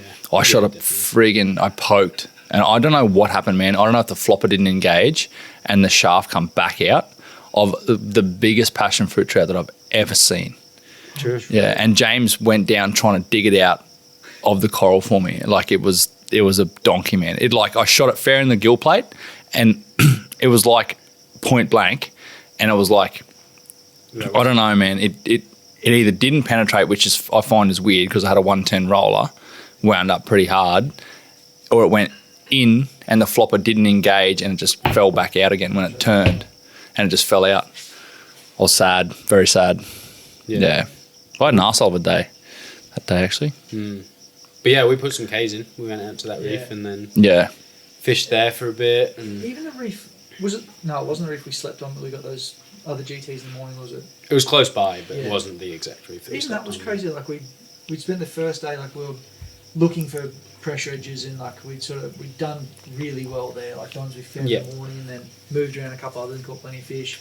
But even when we rocked up on that next reef, when we're throwing plastics around, we're getting red throat and trout and stuff. And there was like a little bit of nervous water on the edge of the reef, and we were nowhere near anything that was like, it wasn't deep, it wasn't like hectic current or anything like that. Picked up the sticky again, slung it near the edge of the reef, and nearly got pulled out of the back of the boat on the first cast. So not paying attention, just sweeping the sticky on. Something comes up, whack the GT, like I missed that one. Put another cast in, got one. Got another one that got chomped by a shark that still fought to the boat and swam away. Got a moon-shaped bite out of the bottom of it. Yeah, right. Then we were still fishing there with plackies, and there was Spanish, like, getting aerial on bait off the front of the boat. Yeah. And I said to the boys, I'll try and get one to come out of the water, like, so I've thrown a sticky out and just burning on the top. And another GT ate out in the middle of the Spanish. Like, literally, there was no current there, there was nothing. It was just like, I'd never witnessed anything like that. It's so good. It was just so consistent. It's just When the reef goes off, it's hectic, hey? Like there's just, you just almost stand there and you don't even know where to cast. Yeah. Cool spot. It still feels really fresh. Like it was that good that I'm still like, anyone that talks about it, I'm like, fuck yeah. That's some money. Yeah. That's some money. Yeah, that was a proper mission. That was so good. And that's something that we've been, ever since I moved up to Townsville, Josh has been like, I want to catch GTs. And when having the tinny, you know, I haven't had the opportunity to get out to the reef as much as I'd like, but now that Dad's boat's at mine at the moment, You've had the ghetto skiff out the reef. I have. Yeah, Ghetto Skiff's been to the reef once. What a mad lad. You've got a few fish too, didn't you? We were spearing, Well, we got a trout and Handful of stuff. a couple of trout and tusky. Oh, nice. Yeah. Nice. Pop out there? Were you coming close to that? No, we popped around the islands. Oh, yeah. right. Yeah. What's back on the fly train? What's some northern saltwater species you want to tick off? The tusky's been brought up, but it's like, it's up there. I think more so for the fact that I just want to sit on the floor of the boat and just give it the big. After the run around. It's been like a couple of years into that. Because you've been trying to give them a nudge, eh? Yeah. Both of you have. Yeah, Yeah. we've just got unlucky with them. But I think it's probably the top. Like, it's top of the list. Like, I definitely have an interest in permit, but like a tusky's definitely like higher on the list for me at the moment. I don't know why. Like, just cool. And, I love them, man. because you like, especially like talking to you, like you froth them so hard. Like, like build them up as well. Like, when people, anyone you talk to that's caught them, like, they're my favourite, they're man. super cool. Yeah. They're my favourite, especially like, just like you see a school of permit, it's a school of fish. Whereas you up on this like half darkish, browny sort of flat, and then there's this fluorescent blue thing just there. Just one. And there's always just one of them. Sometimes there's two, and they're normally surrounded by those other little brown motherfuckers that take you. But yeah, they're just epic to watch, man. Especially when they're feeding and they're so aggressive. They're so blue though. Yeah. Like you say, like on a like brown base, and you've just got this like electric blue thing. Yeah. Yeah. Yeah. And they fight hard. They're in tough country. They fight dirty. Like everything about them is just epic. Like you could chase permit if you wanted to, I reckon, on like a 6-weight. Yeah. If you could cast in the wind and you could cast crabs with it properly, you could chase permit on whatever you want because there's almost nowhere for them to go. Yeah. Whereas Tuskies, man, 10-weight minimum, and you got to bring the hurt. Yeah. Like, you've got to really sort of pull them up. Otherwise, they end up like where I've chased them south of here. There's like, it's like coral rubble flats or coffee rock flats, and it goes down into deeper water, and then it's just bommies. Yeah. Just bommies and bommies and bommies. And the last big one that I caught with Mick, we caught it, and then what happened? Oh, I was getting photos with it, and it shot out of my hands, still connected to the fly rod, and it went under a rock. I had to jump in, swim, and get it out from under there. Yeah, twice. I got it back to the boat, and then it took off again and went underneath, and I had to get it out twice. Yeah, and it was big. It was like somewhere between 65 and 70 centimeters. Yeah, right. That's Like a pig of a thing, and it didn't even. tractor. Yeah. They are cool fish. Where are you at? Super high up on the bucket list. Like, What's that? where are you at? What? Is it permit or tusky that's higher on the list? I think for me it's got to be permit because that's what I put the most time in on. But like, it's very, very close. I would be super stoked with either. Yeah, we put some time in on the Tuskies, but I've put a lot more time in solo and stuff. How'd you just go that week that you chased them? Run us through the week roughly. Like you just went because you were flying blind, weren't you? Yeah, New ground, fresh ground. Neither of us had ever even launched a boat from there. We'd had hadn't launched the boat from there. We had a bit of like, we'd watched a bit of shit on YouTube, and like as you do, you watch something, you jump on maps, and you try and like piece a couple of bits together. Yeah, we were confident Well, that I there was think this fish is where we here were and- going. Yeah. So we had a basic idea of like an area that we could start in. It was going to be alright. Wind was horrible. Man. Yeah. We saw that big GT on the flat. Yeah, that was interesting. Yeah, one of the first days we rolled up on a flat, which we were like pretty confident on that we'd find some fish. Yeah. And again, it was all sus and tides. Like you can be in the right location, but if you're not the right tide, the fish aren't there. So it was time on the water. I think we spent the first day pretty much just sus and tides. But yeah, rolled up onto the flat, and this GT, man, like it was a good sized He was fish. like 18 kilos, something like that. Yeah, It was like- it was he was a big fish. for shallow water. Yeah. Proper just charged this school of bait fish literally right in front of the boat. Like We saw him 2 times before, remember? We saw him as we went onto the flat and he came off. yeah, And then we saw him like tailing. tail. So like he must have had his head into a rock or something like that. And we've heard it. We was going, oh, Goldie. And then we looked at it and we were like, that's a fucking big Goldie if that's a Goldie. Yeah. And then we realised it was a GT. And then, Yeah, cruised past the front of the boat and attacked this school of bait that was like in a rock. Oh, pretty so much. it's Like eating too. we could have tapped it with the tip of the rod, and it was head first in this rock in front of the boat. That's There's wild. like the electric motor and a foot to the side of the rock. And this thing is flying in a million miles an hour after a gar or something like that and fucking shoved his head like a shovel. Yeah. And he's just wiggling away trying to get it out. And we're like, what the fuck's going on here? Yeah. They're fucked up like that, man. Yeah. Never entered GTs flats are without fucking a wild. GT setup.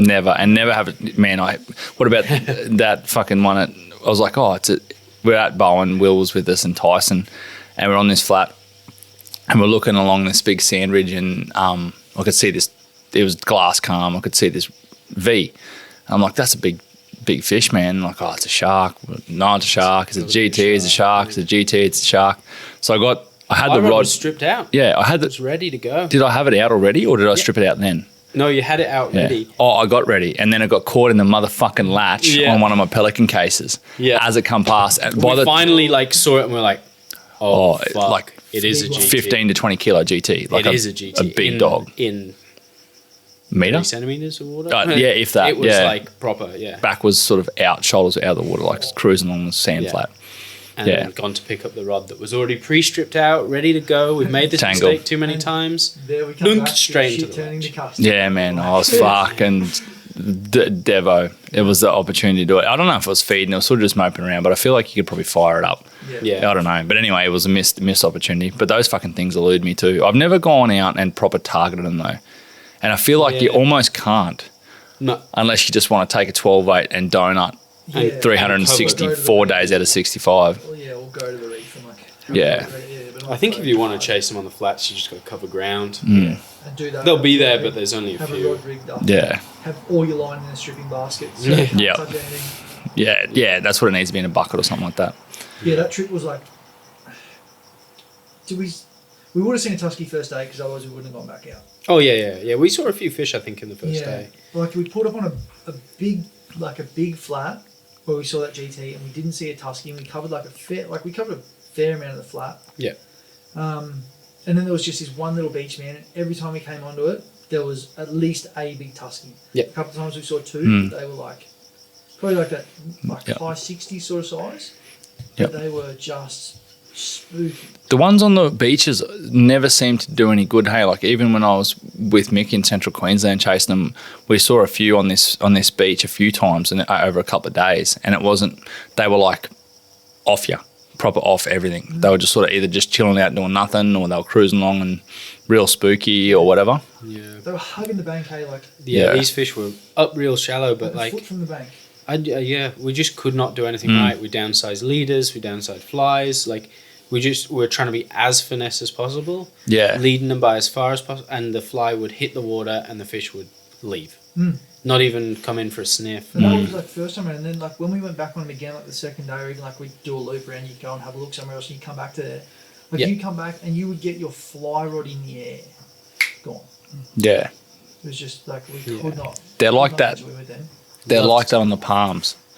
On the palms, I've chased them. I saw 15 on a flat, not one, but consecutively. Saw 15 over the course of a morning on a tide on the flat, and you could not. As soon as your line touched the water, and I was casting, it got to the point where I was casting 5 meters off the fish, trying to pick a path, and as soon as my fly line touched the water, didn't even want to look at it. They must just get heckled so bad. Super keyed in. And they're super residential too. They're not like permit and stuff that travel Yeah, they're awesome. You know what? What about the flat down south that we found? Oh, the one that me On and you. yeah. The first ever time we ever fished. It was too. It was too. Yeah. That flat Is still. this the stories of the Goldie flats? The Yeah. epic Yeah, Goldies? and the permit, 2 permits smacking bait fish on top water Yeah. on the That flat. was weird. Yeah, like white bait. But that was funny. That was wild. We weren't even planning on doing a flats mission. Nah. We were just driving and we were like, wow, it's not very cloudy here like it was supposed to be. Yeah. It's also not very windy here like it was supposed to be. We're on our way. We're on our way to Fish Barra in a dam. Yeah. No, was it on the way back or No, down? we were on the way down to Fish Barrow, yeah. That's right. And we were like, well, we've got a box of flats flies in there. Yeah, we took all our saltwater gear just in Give it a case. crack. And we're Yeah. like, what do? We pull in, Google Earth, Queensland Globe, normal, same scenario, Yeah. launched Shout and figured it Queensland out. Globe. If Yeah. anyone down here hasn't used it, Yeah. get on it. Even if So- you're in other states, I'm not sure about the down south states, but I used to use it in the territory. Yeah, right. It wasn't as high res as the Queensland stuff, but you'd still get better res in the territory satellite images than you would on Queensland on the Google Earth. Yeah, it's the Yeah. same Australia wide. Yeah. The maps are still better than Google Maps or whatever. Maps. Yeah. Or Yeah. Apple Maps, but yeah, the Queensland stuff's epic. It's super deep. Yeah. Yeah, but no, that flat was wild, man. We went, and the wind played the perfect part. The flat was running. Was it running out or pushing in? It was running out. Running out. It was running out, but the wind was pushing us up, and it was like a parallel channel along the coast that was blocked by a big sandbar, and we were getting just pushed up this basically big gutter, Yeah. and it was blowing like nor'easters. I think it would have been summer, so it was blowing nor'easters. Yeah. Yeah, and it was blowing nor'easters, and the nor'easters were pushing us up against the current, up the creek sideways. So I was on the bow, Will was on the stern, and we both could cast perfectly, not in each one of those roads. Yeah. And then the nor'easters were blocked by the sandbar, so all the slop and shit kept it clean as it was, and we were just drifting. Yeah. Basically just drifting up this flat. And as soon as we rolled onto the flat, we saw 2 GTs. Yeah. Classic. You hooked I hooked a golden. Yeah, you hooked a golden straight away. We saw two Got a knot in my GTs. line and lost it. We saw two GTs chuck crabs at them because we didn't have a GT rod stripped out. Another dumb fucking thing. And they were like half wigging out because they were like, they could hear, they must have heard the crabs plop or something, and they were like peeking around. They weren't small. They were like 10 pluses. Yeah. And they were like half like sus, like looking angry, and then just fucked off. Saw a couple of queenies or one or two queenies, and then 2 or 3 goldens come in, and we'll hook one straight up like within 5 minutes of being there and snapped off. Yeah. And then we were like half figured out how the flat was going to run, started drifting, and then there was just school of goldens, school of goldens, school of goldens, school of goldens. 2 anak permit, like this white bait school was just getting busted up in like a metre of water, and 2 anak permit were like following around, chewing it like wild. And then school of goldens, school of goldens, school of goldens, and then this, remember that fucking big anak? Yeah, That- big solo. Yeah, and he was like moving like a GT fast as, like it was massive. Had the whole last of the run out tide there, and then got belted on the way home. Yeah, we got. But worth it. Was way worth it. And we haven't been back, and we've been threatening to go back for so long. Yeah. Still to this day, the most epic visual, like not catching fish, but visual session we had. But we were mucking around taking photos and stuff, and Yeah. I reckon if we fished, I reckon golden you could fish heavier leader, and if we did fish heavier leader, we could have turned over 10 fish, I reckon. Probably not 10, but like at least 5 or 6. And Yeah. like, and not take any photos. You could have just been rolling up the flat, just smacking goldens, man. They were everywhere. They were everywhere. Yeah, that was wild. That was. Yeah, missed a barrow on the dam. Yeah. Plopped a big weedless bend back on his nose. Still to this day, the best cast I've ever done. Peach. Yeah, it was peach. It was peach. It was peach. But me taking my tension up, wiggled the fly, and it ate when I wasn't ready Yeah. because it was so close to the friggin' fish. Trout strike. Yeah, scared the shit out of me. Yeah. I wasn't ready, Was not ready. I was only just picking tension up. I was like, Yeah. Yeah, Isn't it big. funny how it doesn't matter how much fly fishing you do, like Yeah. it's still like when something goes wrong, like the instinct is just trout strike. So, Like you can Yep. do stacks and stacks of it, like Practice. and you see something that wigs you out, and it's just that instant. yeah. Like It's almost like you need to not do conventional tackle to be even a chance of not Yeah. trout striking ever. just I that wonder if it's brain just part. the conventional tackle, like instinct, Yeah. set the hooks. But then you'd go and do a season of trout and then come home and just trout strike everything anyway. Yeah. You get over there and you'd be like watching your line, Strip and setting. you just pull up no line, and the trout just swim away. Yeah. Yep. Yeah. I don't know, man. I reckon for me, it's going to have to be a local permit. It's going to have to be the big one for me. Yeah. Yeah. Well, Local you've done permit. Huskies. Yeah. I still love them. I still reckon Yeah. I reckon like once I tick off a few local permit, like, and it's only a matter of time. Yeah. And then I reckon like just Tuskies are probably priority because I just love them so much. I love the flats that they're on. Yeah. And there's- Tuskies are cool. Yeah. I'm dead set on one. I really want Yeah, one, but you'll get one. just those permit, I need to tick them off. They've been Yeah. pissing me off. Especially we put in the time. Yeah. We've done some bloody hours on that flat, fucking hell. Yeah. Yeah. It'll happen. It'll happen. What Put sorry. the old stick face on there. Yeah. Yeah, actually. At Christmas time, do that. Yeah, Yeah. that's on stick face on flies is definitely on the list. Yeah. Yeah.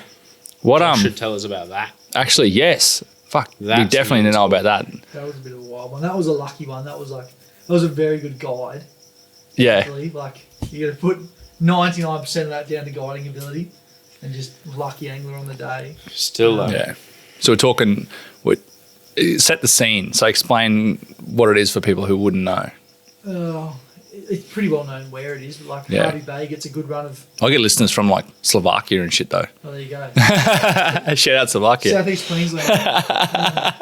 Yeah, Harvey Bay get a pretty good run of like juvenile black marlin most years, or pretty well every year. And it's one of the only places in the world, if not the only place in the world, I don't know, where they come up onto the flats. So Yeah. Why is that? Can we break that down? Because there's multiple theories around it. I don't No know. idea. I've heard theories, but no idea. I've heard It's it. just water current, like the way that it works, the way that Harvey Bay is shaped, Yeah. and the fact that the It fish, catches like, them. Yeah, the fish will run along like the break sea and that sort of stuff, and then it's a pretty easy break off if you're coming along break sea to go left or right, and then like that warm water continues to funnel down into there. And You got a little bit too far right and you end up in that Fraser, like that big, that Yeah. top of Harvey Bay exactly. fish bowl. Yeah. Yeah, and if you look at like rip charts and that sort of stuff, you see where that warm water runs. It literally hits roonies and can like warp in as far as Wathumba and then come back out. So yeah, And there's shit tons of bait in there that time of year too, Oh, dude, which is it's probably really half the wild, reason. like- Maybe they do deliberately just go in there. yeah. We've got a video of when I'm hooked up to the marlin, and the marlin's in the air. There's a dolphin in the air behind it, and a whale, like with half its back out of the water, like literally in a line. What the fuck? Yeah, it's stupid. Like tuna, like big queens, all that sort of stuff. Like there's heaps of that sort of stuff up there. But yeah, got super lucky. Like I say, had a good guide. But weather was good. The fucking fire. Weather was good, and yeah, we got up and like Chos, the guide that I was with, was like He seems like a real good dude, yeah, eh? he is, yeah, real good dude. Really good to be in a boat with, like Yeah. very, very good operator, and yeah, just like a fun time in the boat. Yep. But yeah, like I sort of said to him, like I'd really like to do a bit of like goalies on the flat stuff, being a little bit more local to home, and like it's not, I don't have to come to Townsville, it can sort of potentially Yep. have a crack at it closer to home. And he was like, man, I think we can get you a marl. I'm like, I think a marlin's doable, like to sight cast one. So you're the guide, like if that's what you reckon, let's rock and roll with it. We shot up the island and we did a couple of laps. We weren't buzzing on for too long. Like you just sort of poke along, and we didn't want to tease a fish up. Like we really wanted to see one and like cast. Shot it. at, yep. So yeah, we sort of cruised up and down the island a couple of times, and we didn't see anything. Went around the corner, tried to play with some queenies, and they were sort of there, but like only ones and twos, so it was hard pitching them up. We've come back around the corner and first pass down the beach, and Chos has gone. He's standing up on the console. He's gone, "There's a marlin." And I'm sort of looking, and the thing's come past the front of the boat to the point that I've seen it, and I reckon the cast wouldn't have been 10 or 12 foot, I think. Like literally slung a fly in front of it. It's turned around, ate it, and all I remember saying to Chos is, "Holy fuck, it ate it." And the next thing, this thing's jumping at the boat. He's yelling, "Keep tight," and just got this thing buried in reverse, like trying to keep away from it because the thing's trying to get on the boat. Finally turned around, it ran, cleared fire line, cleared a heap of backing. And Oh, how good is the feeling when you get back on the reel, man? Oh, I was stressing. I'd seen, like on the way up, we'd seen a big tiger and like a small great white on the edge of the flat. And I'm thinking, it's a marlin, like there's surely they're not going to bother it. And it ran out of deep water, and Chos goes, "Yeah, you're probably going to want to turn him around soon. The sharks will get him." And I was like, "Oh, you don't tell me that, man. Like, I can't hook this thing and have it get eaten. yeah. Be soul destroying." But yeah, it just got lucky. Like line cleared, it got him back, done. Man, that sounds fucking epic. I'd love to do that, It eh? was wild. That's on the list. Yeah. I still remember you sending the photo through, and I was like, "You fucking what?" Yeah. I think you called me actually. Yeah, I think I did. I would have on the way home. Yeah. Yeah. Yeah.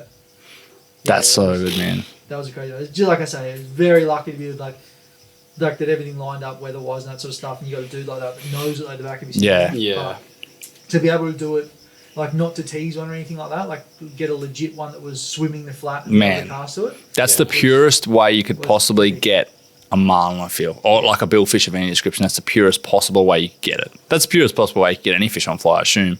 But like a billfish, which is like Yeah. the main way people get them, are switching teasers and skip baits and stuff like that. Yeah. In deeper Yeah, so water. It was like he was a good fish too. It wasn't like obviously it's little for marlin spec, but it wasn't. Like You're on 12 weight? marlin. You're on 12 weight? 11. I think. 11, yep. Yeah. Yeah, that's so good, man. Yeah. That's epic. That's definitely on the list. Yeah. It was very, very cool. What let's go top tips that you found out the hard way with fly. Can be like a knot, a fly, a theory, a concept, a fucking method.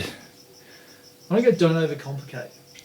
I don't know if that's a found it the hard way, but like when you get into it, like, and everybody does it, man. You pick up a fly and you fucking balls deep like that. Yeah. Yeah. Like you are fucking Googling So bad. everything. Yep. And you're looking at 15-foot tapered leaders and fucking flies that do this and flies that do Yeah. that. Like, tie two pieces of fucking fluoride together and go and smash the water. Like, Yeah. that's as simple as it is, man. Like, Yep. don't get caught up in the super technical side of it. Like, well, it might be necessary for. Do you think that's just later on? That's refinement of the craft rather than the necessity? I think it's like that sort of stuff's necessary for trout. Yeah. Like, when we did that in New Zealand, like we tried fishing with 9-foot leaders, and they were like basically giving you the big fuck you from under the water. You extend out to a 14-foot leader, and you got fish coming to look, and then you start to catch fish and that sort of stuff. I think those sort of pressure systems, very clear water, it makes a difference, and you're so finesse with that. Yeah. I mean, if you're like, even if you're just starting to get into saltwater stuff, like get like two pieces of leader that are 4.5 foot long, 5 foot long, like 24. Like if you want to fish a 20-pound leader, get a piece of 40 and a piece of 20. Yep. Yeah. Tie the two together, boom. Like, don't overcomplicate it. Go out and fish it. Like if you've been fishing lures, like most people do, come into fly fishing. Yep. Think about like your lure fishing, man. Find a fly that sinks and you're hopping it off the bottom for a flathead. Like, Yeah. find similar shit like that. Find stuff you would do with lures that you can do with fly, Mhm. and the two match up pretty easily. Like, it's very easy to go there and overcomplicate, put so much on. And you end up putting pressure on yourself doing that too. Like, are my knots right? Have I got enough? Like, this leader's got 6 fucking sections. Yeah, that's Like, right. and I feel like saltwater fly is one of them ones where it doesn't have to be that finesse. No way. I feel like Goldens are one thing. Like they're hard to. They're not hard to land. They just take a long time to land, and they die quick. So I found out the hard way. They die quickly. So like I wonder with those, because they're such a reactive fish, that you couldn't run 40 pound, or you could probably give them more hurt on the 20 that we chase them on. But I feel like you could probably run a heavier leader and just get them in. Same with Tuskies too. Like I feel like probably you could run, like I run 20, and you could probably run 20 and you probably get more eats, but also you could probably run 40 and you'd get the ones that are eating and they wouldn't give a fuck, and you're more chance of landing them. Yeah. You're still going to spook the spooky ones, but the ones Yeah. you're still going to drive it down. Yeah. I wanted to touch on that, the fact that you said that, like don't overcomplicate things, and I think it touches on something that we discussed last time I was back and we were chasing carp, was the whole carp, was the whole respect, like the progression, because nowadays as well, 100%. when with Instagram and YouTube and social media, you've got these guys like coming into fishing, which is a very progression based sport, like. And they come into it thinking, like, oh, if I'm fishing, I need to be chasing GTs on top water, or I need to be, smacking Sunny Coast Jack, which is, a tough task. Like, and that's the thing with all of these social medias and YouTubes, that you come in with this mindset that these top notch, like hard to catch fish are fishing, and people are coming in and just not enjoying the progression of fishing, like we were talking about grassroots and all that sort of stuff before. Like, enjoy for me, lure fishing, I started chasing brim. Sorry, Wade. And that's the progression, like chasing brim on top water, and like and then moving up to flathead, and then I wanted to chase bass in the freshwater systems and all that sort of stuff. It's the exact same with fly fishing. Start off simple. You don't even have to run tapered leaders, man. I started off just single pieces of leader. Single piece of leader, and go fish for flathead like you would normally.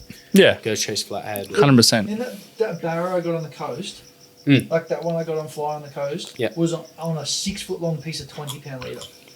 That was it. There was no tapered shit. There was nothing. It was on a little fight like Crawford minnow, and like those things can be as picky as on their day. Like it was on a single piece of 20-pound. Like, you don't need to get fruity with it at all. Nah, you don't.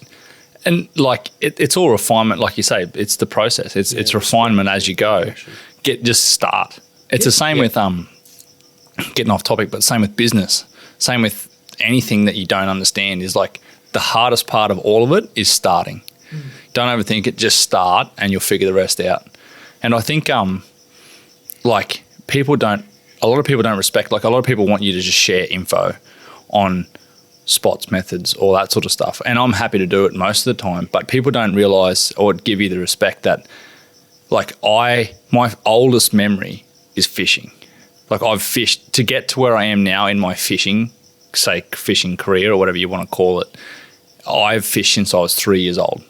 Yeah. And I pretty much have fished my entire life. There was very rarely a time where I didn't, or wasn't thinking about it, or looking at it, or reading about it, or watching it.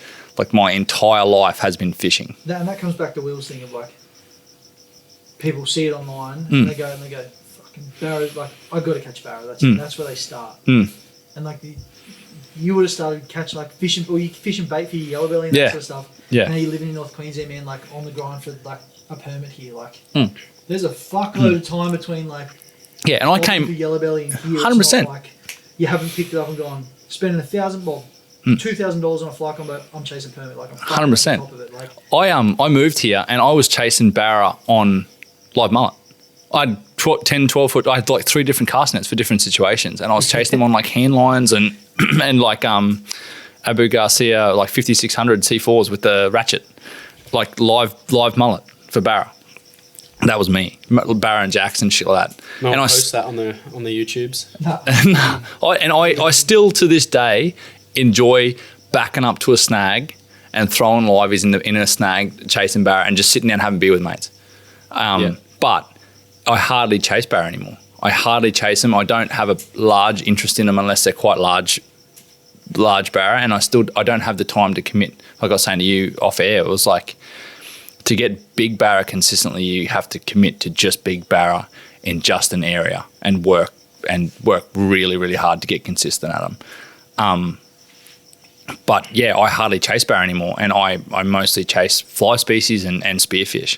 They're my 2 probably big things, and I don't know if it'll be a phase or it'll be long term or what. But the bobbin for yellow belly got me to chasing permit on fly, and people don't respect that enough. Like, I feel like I very rarely ever ask someone for a spot unless I'm in a pinch where, like, hey man, I've got a mate coming up for this weather window. I don't have any marks or methods for this place, or I'm going to this place. I'm only here for a few days, or can you recommend a guide, or can you throw me a couple of bones? I'd rather figure it out myself, but can you just give me a pointer of like Starting group. Yeah. Starting Give me like the 5 top lures to use, and I'll figure the rest out. Like, that's different to saying, oh, give me a spot. How do you fish it? Yeah, straight up. Where'd you get it? Yeah. If people understood the work that went into it to get to where you got to, they wouldn't ask. Yeah. Is my opinion. Yeah.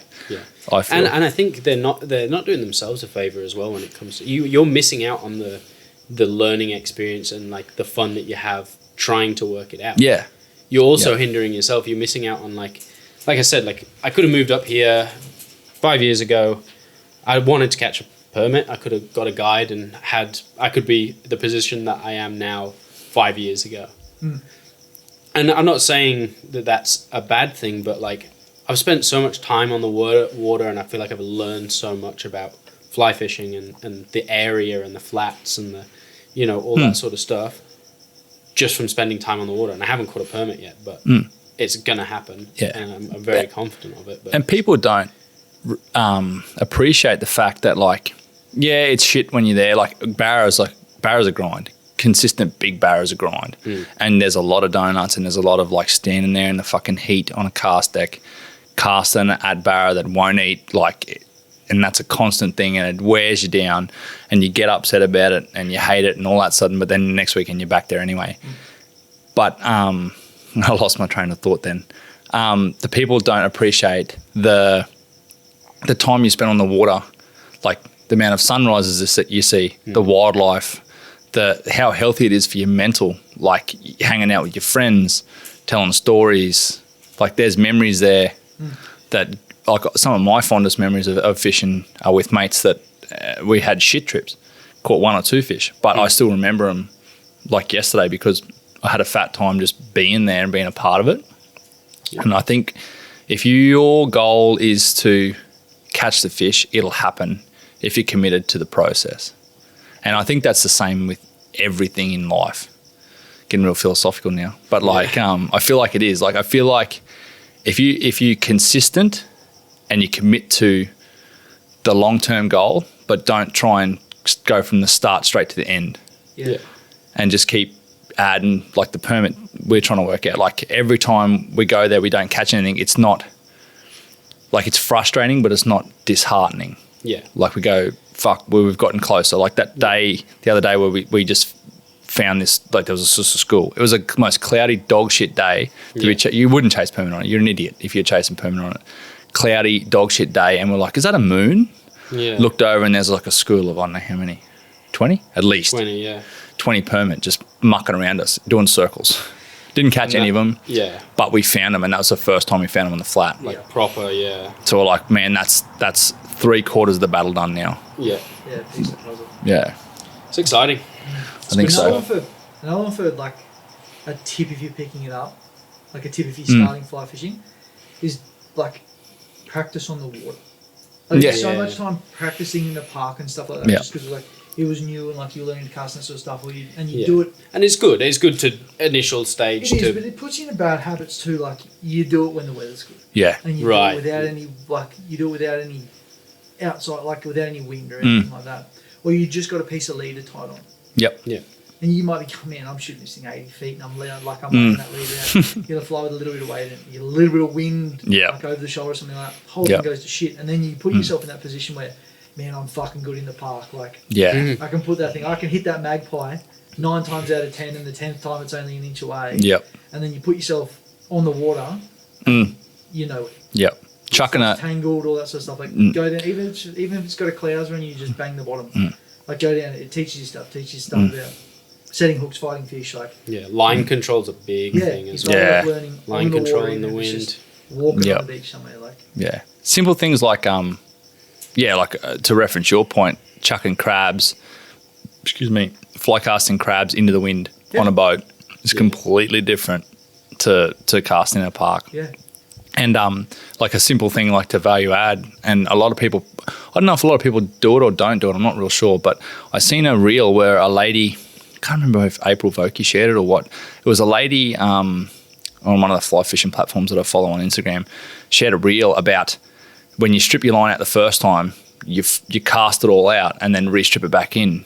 Because if you strip it straight out, it's upside down. so the top line's light. So Yeah. your Your line's the line casting's on top, so it'll actually fly. yeah, it's a simple thing, but you pick up 5 foot, 6 foot, Yeah. and that 5 or 6 foot might be the difference. And that's those percentage improvements that you need to work on after you start.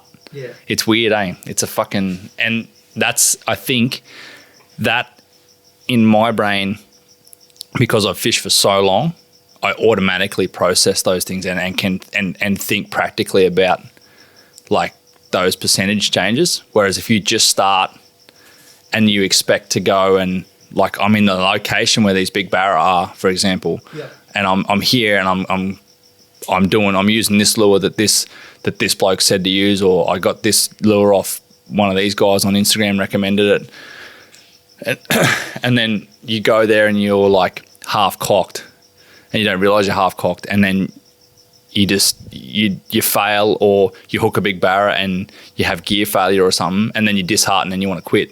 Yeah. It's either that's the turning point where you go like, right, am I committing to this? This is like most people will go like fucking balls deep now. I've seen a big barra eat and jump like I'm in. Yeah. And other people will be like, oh, this is fucking too hard, I'm out. Yeah, it's pretty cool. It's the way it goes. It's a diehard sport, really. You got to be committed. I think. Yeah, I think that's the thing that I respect about a lot of the fishermen is no one has it easy. Like Yeah. it's just you got to. You look at logic. You got to put some time in. Fuck on yeah. it. Proper respect for a lot of the fishermen out there that like. Especially make it guides, happen. man. Guides, I got mad respect Yeah, for guides. That's it. And but you look at it logically, and you try and explain fishing to someone who doesn't fish. Sports fishing or fly fishing. Let's try and explain that. So Fly fishing is a whole yeah. different story.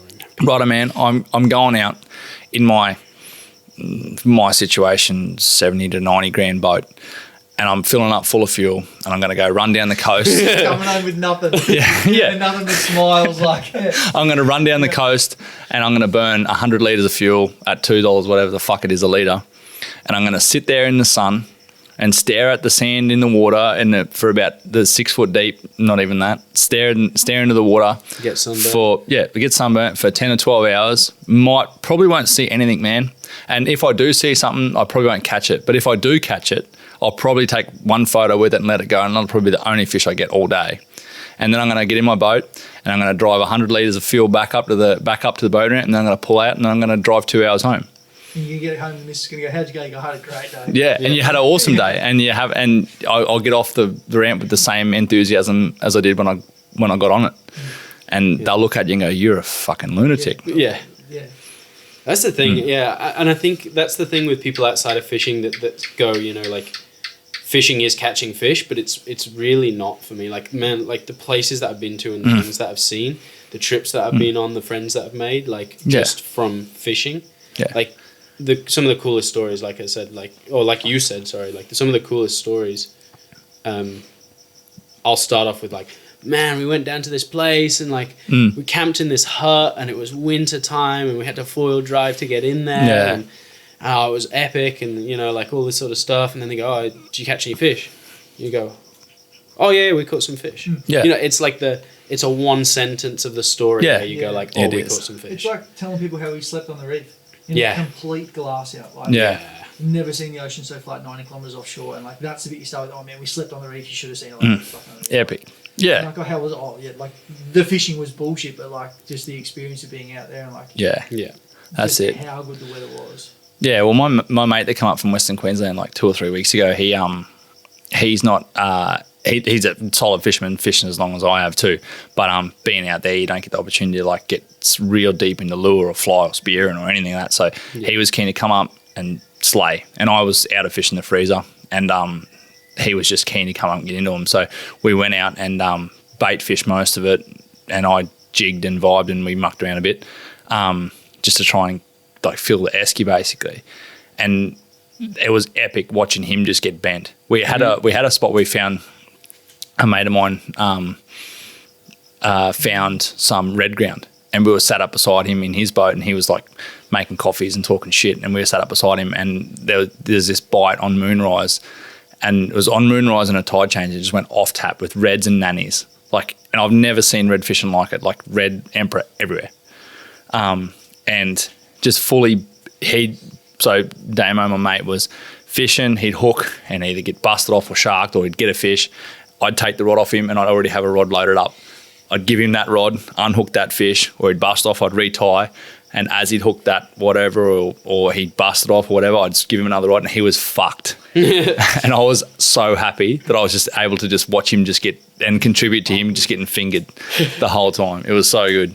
And then like the highlight of my trip for the whole thing was one, hanging out with him. I haven't seen him in ages. And also just humpbacks fucking everywhere. I would have seen like 20 humpbacks in a weekend. Yeah.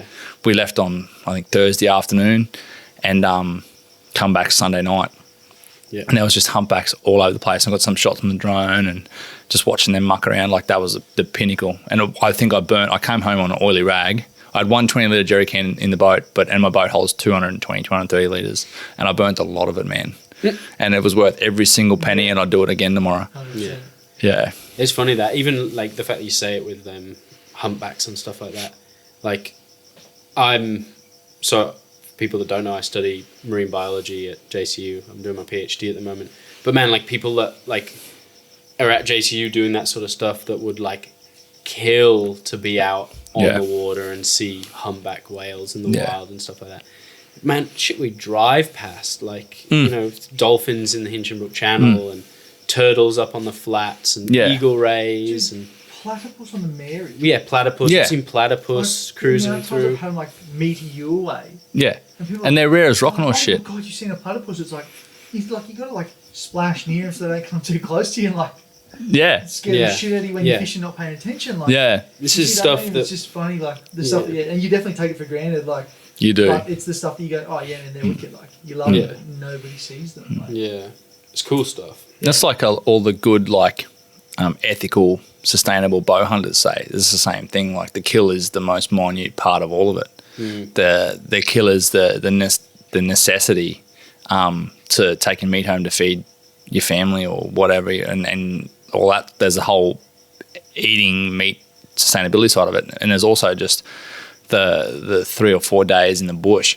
lighting fires, sitting around. Look, I think like something about fires. Like I light a fire every chance I get, and I'm not a firebug or an arsonist. I think it's just the most primal thing that we have. Yeah. I think like our being, like humanity, was built around a campfire. they're epic humans, man. The dudes that like proper bow hunt, like Yeah. like you give full credit to like fishermen that are good and like Yeah. and have honed it, but those dudes that bow hunt and like bow hunt well, Yeah. that stuff's just wicked to watch or listen to. Like you listen to podcasts and stuff where like they're talking to those guys and they're just like that next level of like in touch with shit, and you're like, oh fuck. Yeah. It's crazy. Yeah. Get Cameron Haynes' new book, but get his audio book because he narrates his own audio book. Good. And it's got Joe Rogan does the forward and David Goggins does the, what do you call it? Prologue? No.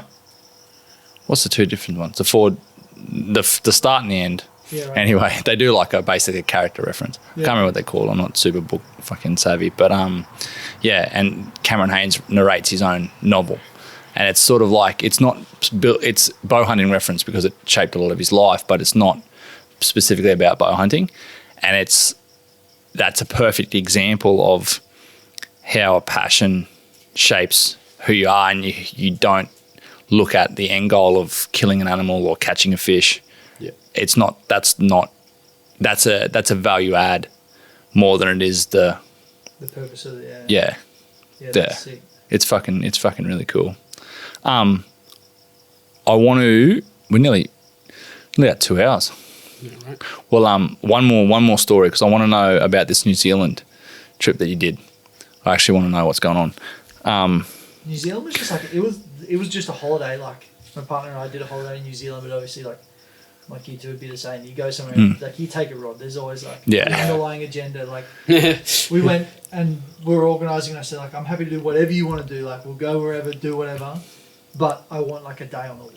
Pretty standard for anywhere we go. Like I would like to fish there. It's somewhere new, haven't been there. But trout, like I've told you before. What was the game plan? Sorry. You continue. Just epic. Like it was just wild. There was no real game plan. Like I took a 5-weight and a floating line. Had a mate that had been over there before and done a little bit, so sort of bounced off him a few things. Like, what should I be throwing? And he pointed me in the direction of a dude in a shop over there. So go and see him. Like he'll hook you up, show you like where you should be and what you should be doing.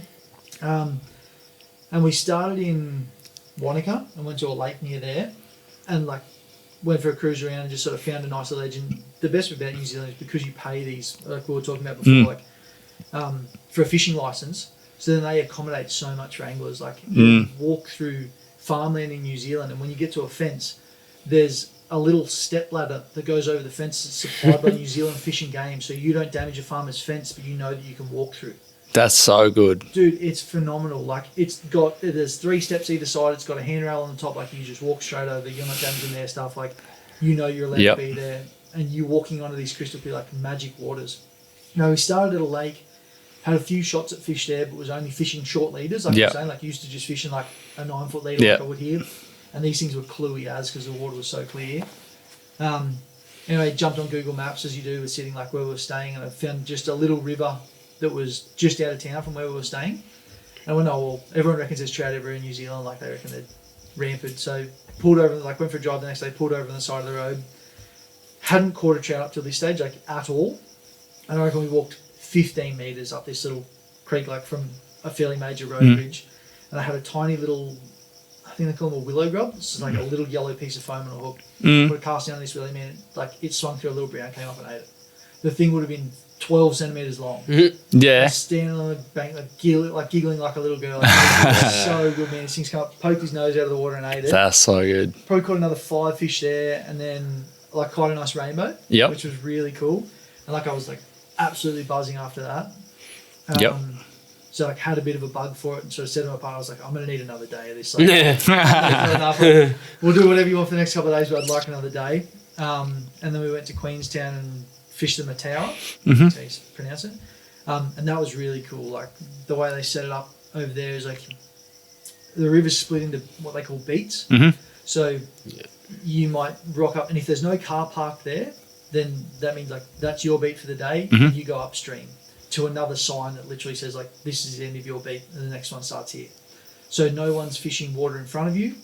Like up until that point, someone else has started there and gone up. So you're not fishing water that's been fished while you're there, sort of thing, spooking fish. That's good. Walk up behind them and stuff. And you had a couple of cracks at really nice fish in there that was either like just refused or cast that spooked them or whatever. Like they're so keen-eyed, it's not funny. And then got lucky with one, like went into the water, saw him rise, went back probably 15, 20 metres, came into the water behind him and walked up, knew where he was because he was sort of in line with the tree, and he rose as I was getting myself ready. Put a cast in, he came up, looked at it, boiled, and I was like, oh no, done. Went, oh well, I'll put another cast in there anyway. Flies sort of mending down the river and just see his nose come up out of the water, and he's just sucked it down, pulled it tight, jumping and carrying on. Like it was surreal. That's so good. It was so cool. But the water's just like crystal clear. Like I said to you before, it looks like when we went on there, it's like looks like the fish are just floating, man, like in the river. You Like, can't see the water, it's is that clear. So clear. The only reason you know it's water is because your feet are wet. Like, That's wild. it's epic. So, Fuck get out yeah. there, you'll froth that when you get there. Yeah, I'm dead keen. I'm Very, going very next cool. next Thursday. I'm out. Couple of weeks. Looking forward to it. Cannot fucking wait. Probably be editing over there Until you find trout. Yeah. till I find trout. Yeah. And yeah, too much. Well, I reckon that's us. That's 2 hours worth of yarn. Sounds good. Thanks heaps for your time, boys, and I hope you slay at the what is the comp called?